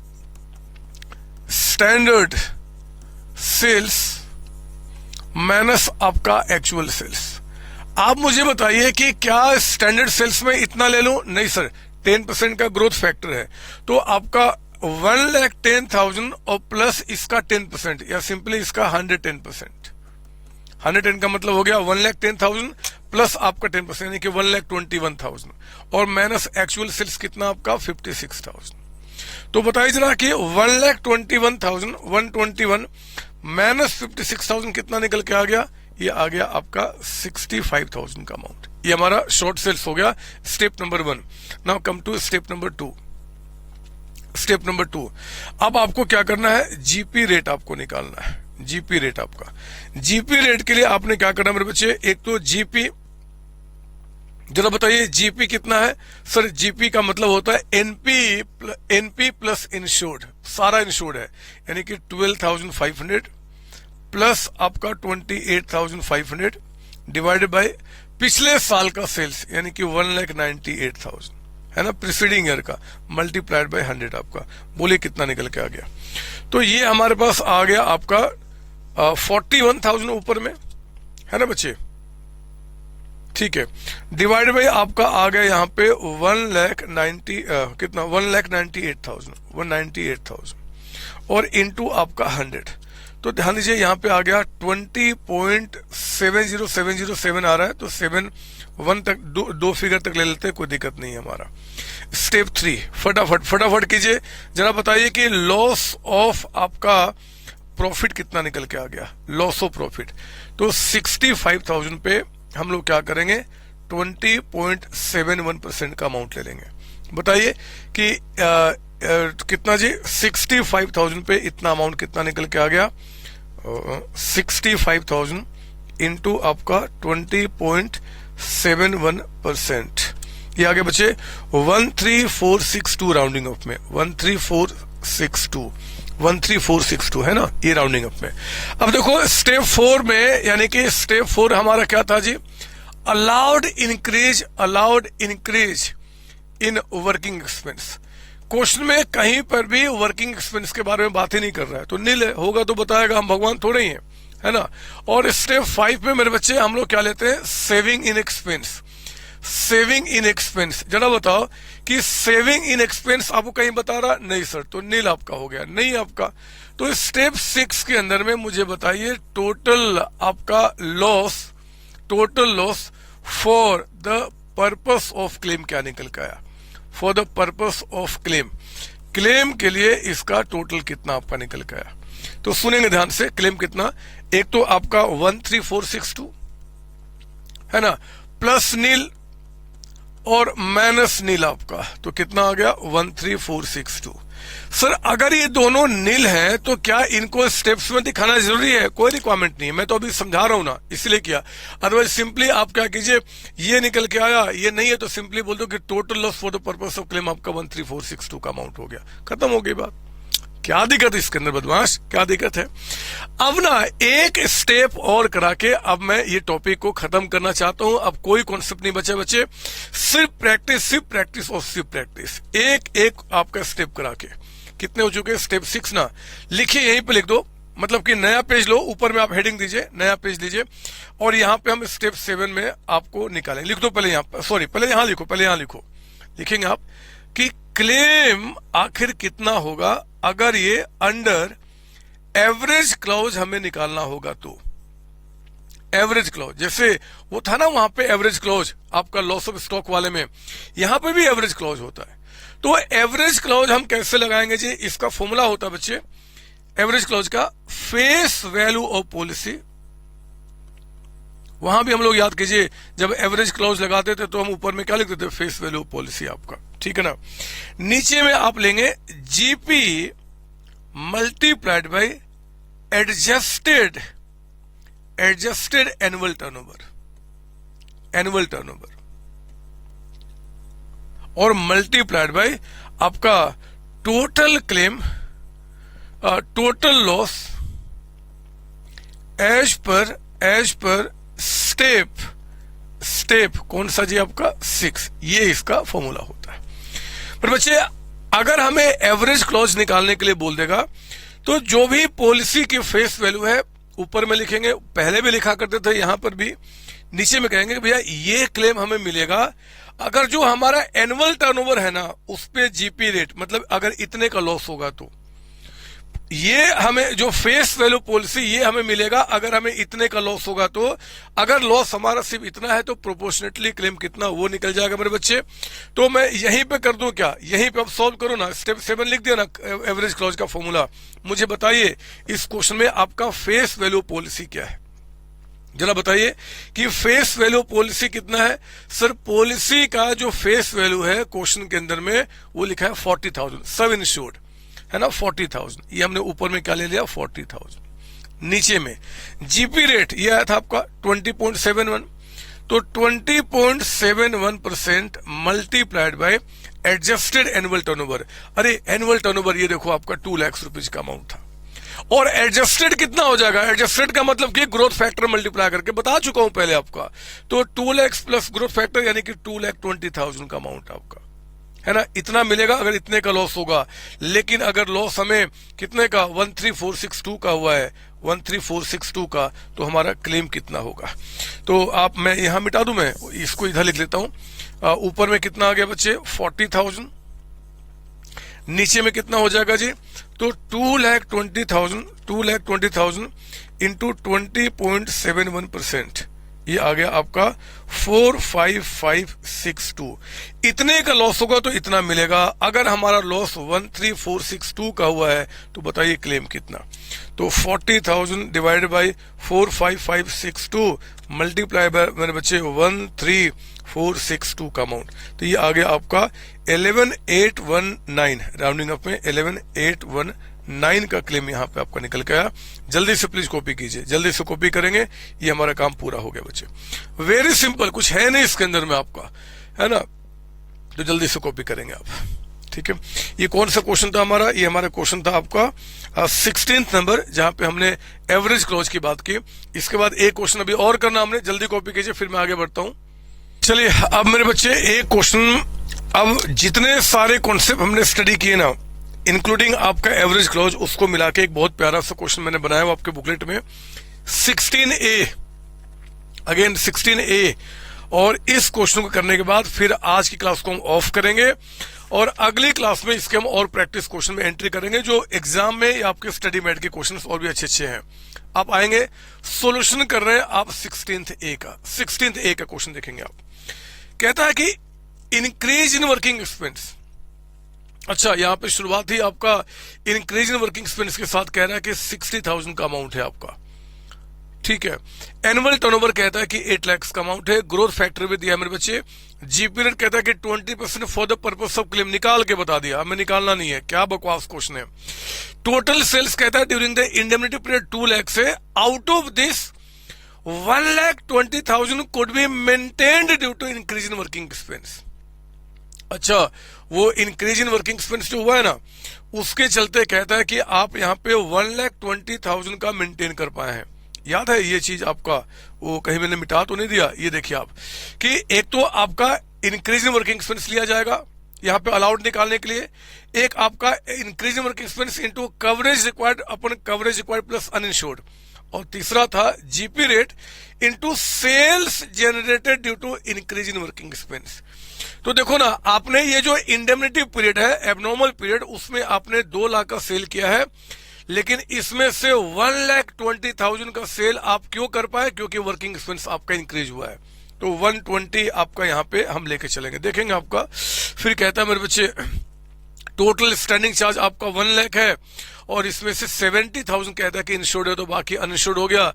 calculate allowed increase in working expense. अरे ये क्या, यहां तो सिर्फ आपको allowed increase in working expense कह रहा निकालने के लिए, मतलब ये वाला क्वेश्चन कह रहा सोल्व करने के लिए, ये कि कितना अलाउ किया जाएगा।